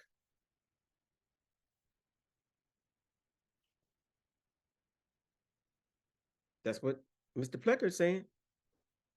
The term Indian will no longer be accepted for that class, but must be applied only to those of known pure Indian blood or those mixed with white. If there is a mixture of Negro, they must not be classified as Indians, but as Negro or mixed Indian. Well, so y'all notice y'all ain't hearing the word African American nowhere? Did y'all hear the word African American anywhere in here? Radio pitch tuned. Huh? 15. Doubling pitch tuned. I'm just going to the, I need to get to the back of the room once again. Did you hear the word African American in this document? So the black person, if there is a mixture of the Negro, they must not be classified as Indian, but as Negro or mixed Indian. Okay. 16. Radio pitch none. And that's all I wanted to say. Okay. I just wanted to make sure y'all are seeing this, because all you people that's calling yourself black people today, remember those were fighting words. These people classified us and made us put in the documents as black people now. You're no longer Indian, as you just read. It's right in the document. The term Indian will no longer be accepted for that class, but must be applied to only to those of known pure Indian blood or those mixed with white. And that's what, and why did they do that? Back at the Dawes Rolls. That's where it came from. So this was a system that they had planned over time to take away the identity of the people of the land, which is us. Now we have been reclassified to African American. And that was by Jesse Jackson and the Democratic Party in 1988. See, we constantly have been reclassified by Dr. Henry Louis Gates. He was proud to call us African Americans. They said we're African American blood. But do you see the word African American in this in 1924? It's right here. How about in the Dawes Roll? Did you hear anything about Africans? You didn't hear the word African one time because it didn't exist. They knew who we were, and they still know today. So, and that was self-explanatory what I just read. And it's right here where my cursor is. The term Indian will no longer be accepted for that class. Talking about this class right here. That is the class that should be reported with the greatest. Which one is that? Ones that were white and black races was predominating, white predominating, because that's the greatest danger. So if there was a mixed person and they had a child, and the child would look mostly white, that was a real danger to them. The term Indian will no longer be accepted for that class, but must be applied only to those of known pure Indian blood or those mixed with white. If there is a mixture of Negro, they must not be classified as Indians, but as Negro or mixed Indians. See that? So how did the Indian, black, Negro, all these words, you see all the words, the interchanging of the words, interplay, how it came about? This is going to be a long video, but it has to be. Japanese, Chinese, and other Mongolian, and Malay races must be designated as such given the country of their birth or their ancestors. When crossed with white, the race mixture should be indicated as Japanese white. If we're black, they should be designated as black or Negro. But it may be written Negro Japanese. The Virginia Bureau of Vital Statistics is in possession of the marriage records for the state back to 1853, arranged by countries, counties, or cities and years, but they are not indexed further back than 1917. Also, births and deaths covering the period of 1853 to 1896. If these can be properly indexed, they will afford an invaluable source of reference for establishing color in many cases and for other purposes. If sufficient revenue is derived from registration fees, it is hoped that the indexing can be done. And I got the address, Bureau of Vital Statistics, Richmond, Virginia.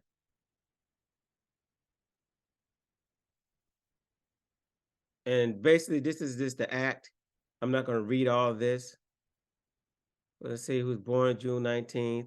It is basically talking about shall be made over the signature of said person, or in the case of the children. So let's read this real quick. The effect of this prepared to form whereon racial composition as of an individual, Caucasian, Negro, Mongolian, American Indian, Asiatic Indian, Malay, or any mixture thereof, or any of non-Caucasic strains, and if there be any mixture, then the racial composition of the parents and other ancestors, insofar as ascertainable, so as to show what generation such mixture occurred, may be certified by such individual, with form shall be known as a registration certificate. The state registrar may supply to each local registrar a sufficient number of such forms for that person of this set act. Each local registrar may be personally or by deputy as soon as possible after receiving said forms, have made thereon in duplicate a certificate of racial composition as foresaid, of each person resident in his district who so desires, born before June 14, 1912, with certificate shall be made over the signatures of said person, or in the case of children. Okay. And this is the last page. Okay, let's get this up. Make it bigger.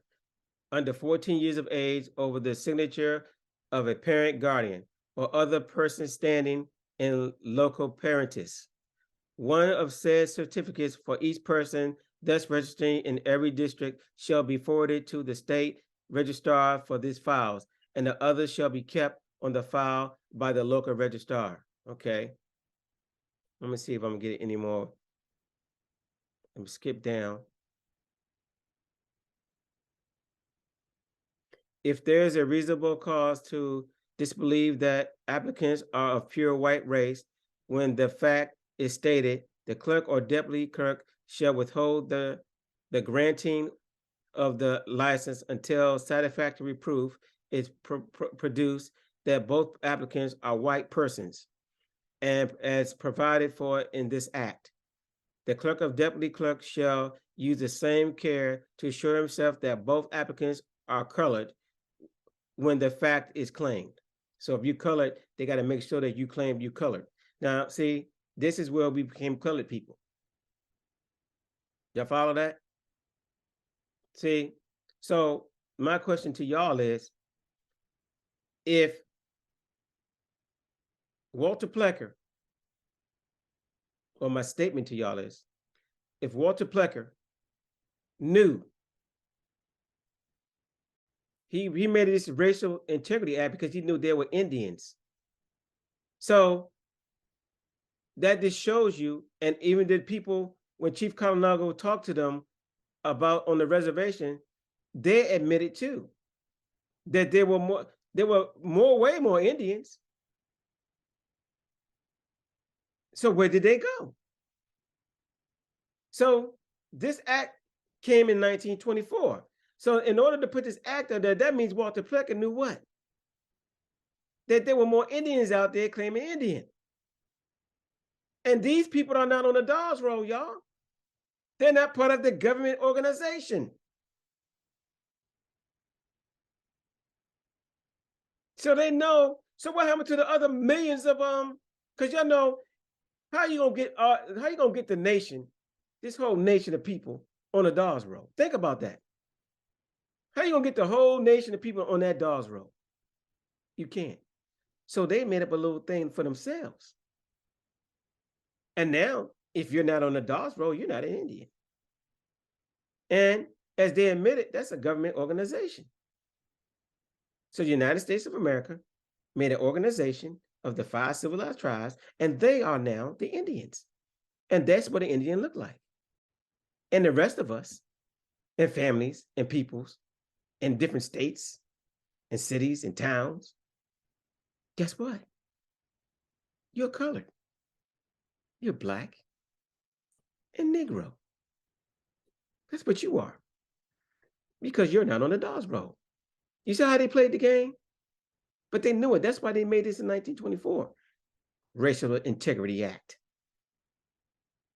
They did this to disenfranchise us from the land, y'all. The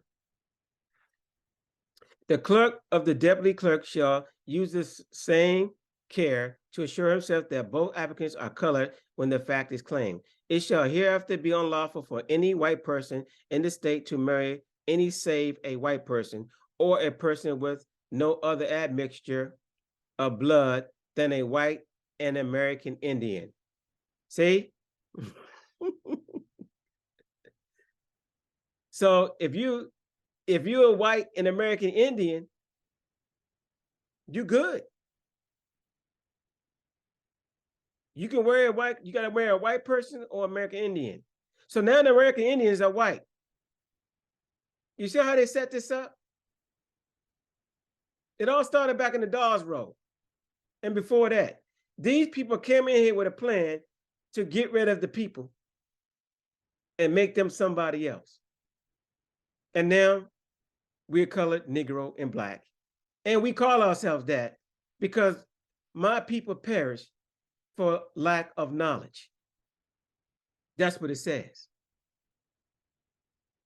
Anyway, for the purpose of this act, the term white person shall apply only to the person who has no trace whatsoever of any blood other than Caucasian, but persons who have 1/16 or less of blood of an American Indian and have no other non-Caucasian blood shall be deemed to be white persons. all laws hereto passed and now in effect regarding to the intermarriage of white and colored persons shall apply to marriages prohibited by this act. For carrying out the purposes of this act to provide the necessary clerical assistance, postage, okay, I don't care about the postage and none of that bull crap. All right, y'all got the picture. Now, y'all, for people who kept talking about the Racial Integrity Act, I just read it. Well, most of it, okay? I just presented it to you. So now you see you're no longer an Indian. Although Walter Plecker knew there were other Indians, and so did the people on the Dawes Roll.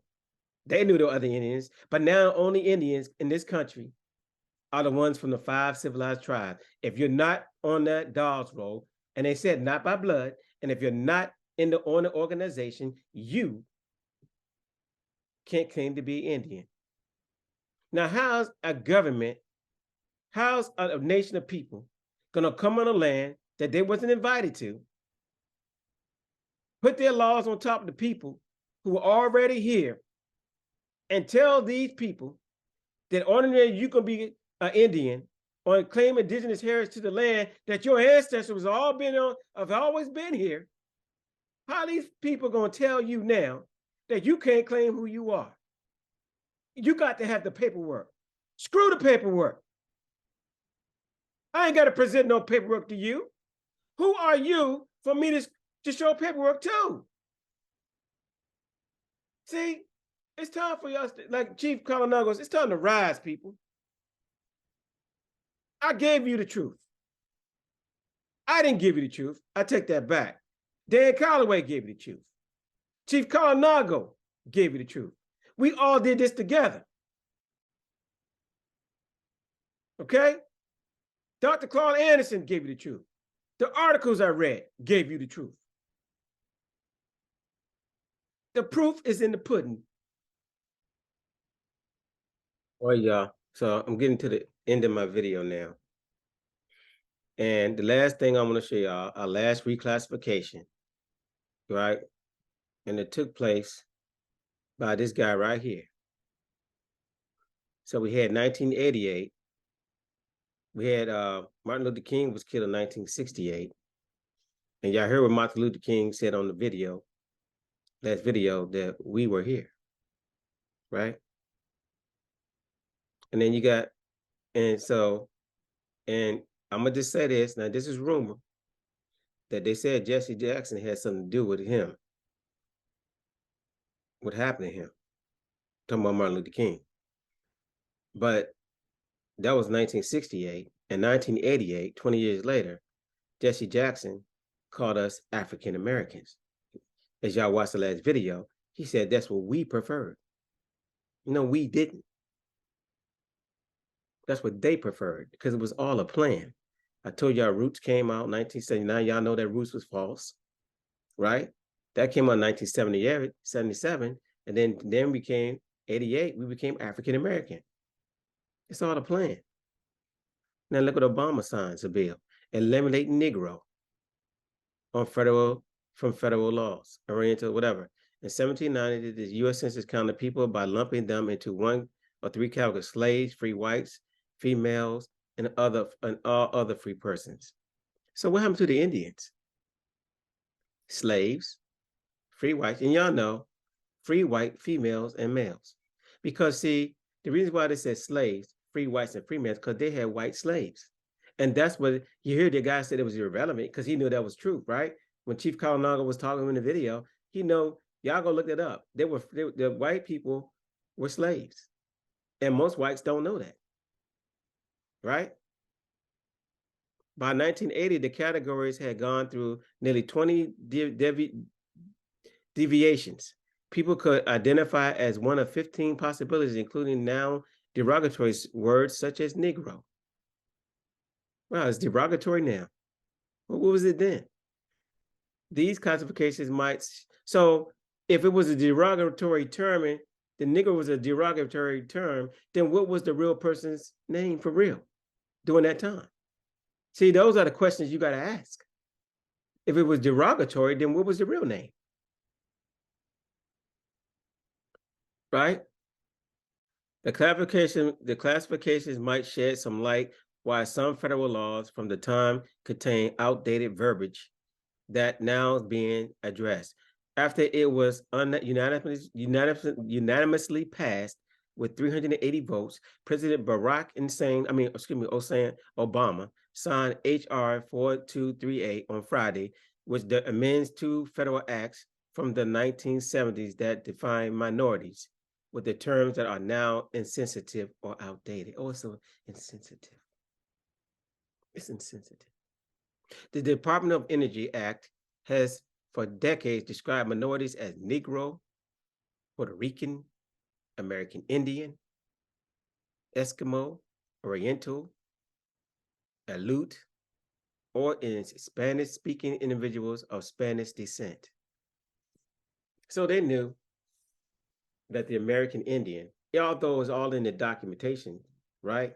Because that's what this treaties was signed with American Indian, right? But like again, that's what we were called, as I stated to you. So you saw in the statistics of vital records that also that the colors were called Indians, but now they can't be called Indians because now they're colored. And the white people are now Indians. If you had white blood and 1/16 of Indian blood, whatever that means, then you're Indian.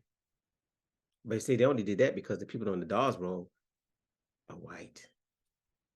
A lot of them are white people and Asians that mix together.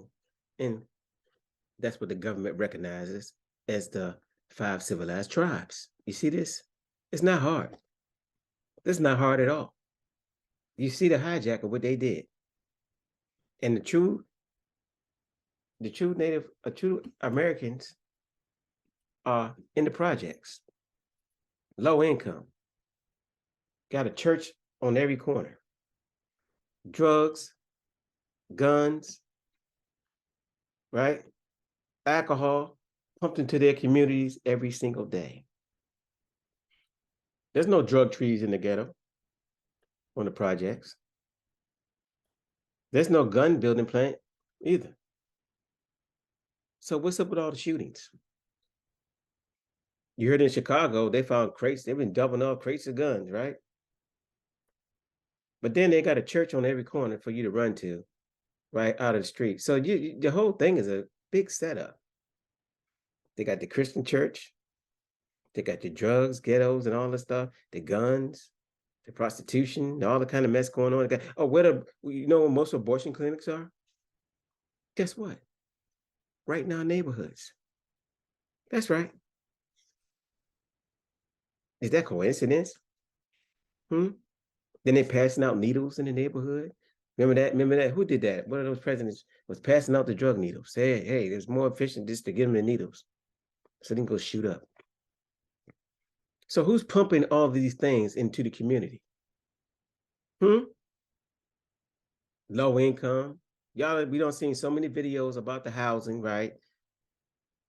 Unfair housing. You know, when we integrated, we had to go to the reason why Dr. Clyde Anderson had to create the affirmative action, because now once we integrated, we wasn't being hired. So now we unemployed. And then once we got hired, we had to go through so much racial stuff at the jobs because they wouldn't want to hire. So they had to set up a quota. And that's where affirmative action came in at. I mean, this is all simple.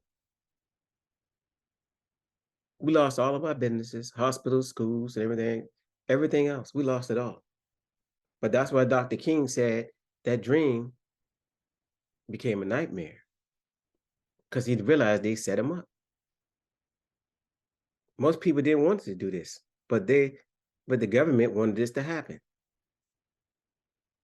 All right, so the new bill changes the language to Asian American, Native Hawaiian, Pacific Islander, African American, Hispanic, Puerto Rican, Native American. See, the Puerto Rican never changed. See, they just said the Department has decades described minorities as Negro, Puerto Rican, American Indian, Eskimos, Aleut. All these was supposed to have been derogatory. The new bill changed to what? Puerto Rican, still Puerto Rican. I mean, Hispanic is still Hispanic. Native American or Alaskan Native, there's also similar language in the Local Public Works, Capital Development, and Investment Act. This bill was sponsored by Republican Grace Ming, whoever she is. I'm not going to read all that. Ones who focus on the word Oriental. See? So Barack Obama. So now what they did, y'all. So let's see. The director also states that the director at the time said 56,000 people are doing this research, 1990 written under the other races that they identify as Negro. So the census had continued to include the word until 2000 count and also until 2010. But by then, the people were raising concerns. So now what they did, they went back in the history books now, and everywhere you go, you'll see the name African American everywhere. And they rushed to create a African American museum in DC out here. I told people not to go at my job. My supervisor was up front telling other people they had little pamphlets when it first was created for us to go. I told them not to go. I mean, it was some white, I was standing in guard mount. We was arming up. And I told them, I said, no, because we're not African. And all that's just a setup to make y'all believe y'all came from Africa. One of the white guys said, yes, we are. Y'all African. I said, no, we're not. I said, and I asked him, do you know the original definition of an American? I said, you don't know that, do you? So in that guard mount, I read that in front of everybody. And his jaw just, he didn't say another word. Once I read the 1828 Webster Dictionary of the original definition of an American, see, he thought he was an American. No, they came descent from European. And then I showed him a couple of things. Everybody's jaw dropped. All right. So I'm gonna end this video. So now, real quick, like I said, now Barack Obama. So now if y'all go back in history and y'all see pages and they start saying African American, then you already, don't even listen to it. Anywhere you see African American, you see back then, and no document I read back in the day, that word did not exist. But now they're inserting that word in all those documentations. So now, pretty soon, you won't find nothing that says colored Negro, anything like that. It'll be all wiped out. The only thing you're going to see is African American. So when our children go back to read, and everybody else they go back to read, other races go back to read, they're going to see, oh, y'all as Africans. But that's the whole plan. We have totally been reclassified. And I think I proved that in this video. Okay? I think I proved that in this video. Like I said, and I thank Chief Calloway for letting me use his video. I thank Dane Calloway and his wife. I mean, I didn't ask them, but it was just too good to pass up. And also, I want y'all to check out Dan Calloway's. Don't forget, check out Dan Calloway's video about the DNA. Okay? And y'all do some research yourselves. You find out that these DNA companies, the so-called telling you who your ancestries are and all that, just who you from and all that stuff. A lot of it just entertainment purposes. I want y'all to check those out as well.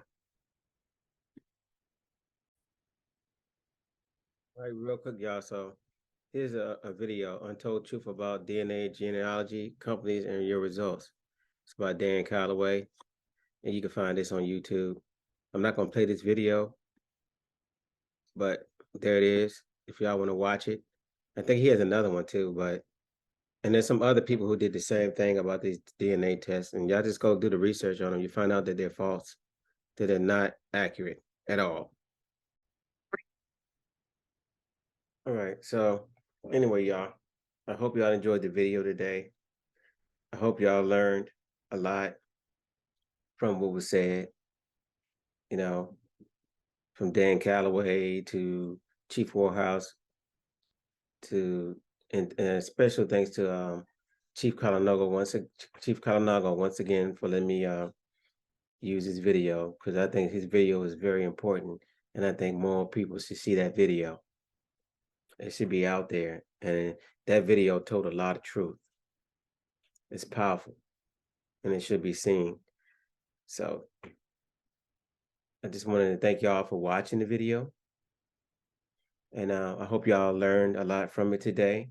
Y'all actually can see the truth now of what really happened, how we've been reclassified and still are being reclassified, just like they just reclassified the football team, right? You saw who was on the football helmet and the mascot. That's why they really wanted to change it. Obama, I think it's in 2015, he signed a law eliminating the word Negro, you know, say it was offensive. But we don't call ourselves Negroes. So where's the word Negro at? Where would it be eliminated at? Of course, inside of books and everywhere else, and in videos and on Google, on articles. Now they can rewrite it and put, instead of taking the, because it's offensive, so take out the offensive word Negro and put African American, but that's just as offensive, especially when you know who you are, right? Black is offensive, Negro, colored, all those things are offensive. So Obama came in to do his part. Jesse Jackson did his part in 1988 by reclassifying us, calling us African Americans, him and the Democratic Party, right, in 1988. And we just went over all that. So you see the reclassification of us continues. And if the children, like I said, go to school and they look at the books, this is what they're going to see now, African American, when they go back in history and see the books as they're rewritten. It's going to say African American. And nowhere back there at all did you see the word Africa, nowhere. So this is all newly stuff that just came up. So I want to thank y'all for watching the video, share the video, get it out to as many people as possible, because it is the truth. All right? Y'all have a good day. Because however much America strays away from the ideals of justice, the goal of America is freedom. Abused and scorned though we may be, our destiny is tied up in the destiny of America. Before the Pilgrim Fathers landed at Plymouth, we were here. Before Jefferson etched across the pages of history the majestic words of the Declaration of Independence, we were here. Before the beautiful words of the Star-Spangled Banner were written, we were here. For more than 2 centuries, our forebears labored here without wages. They made cotton king. They built the homes of their masters in the midst of the most humiliating and oppressive conditions. Yet out of a bottomless vitality, they continue to grow and develop. Because... All right, y'all. That's it. So don't forget to like, share, and subscribe. And always remember, this is the Truth Seeking Network, and guess what? Now y'all know that we were here. Peace till next time.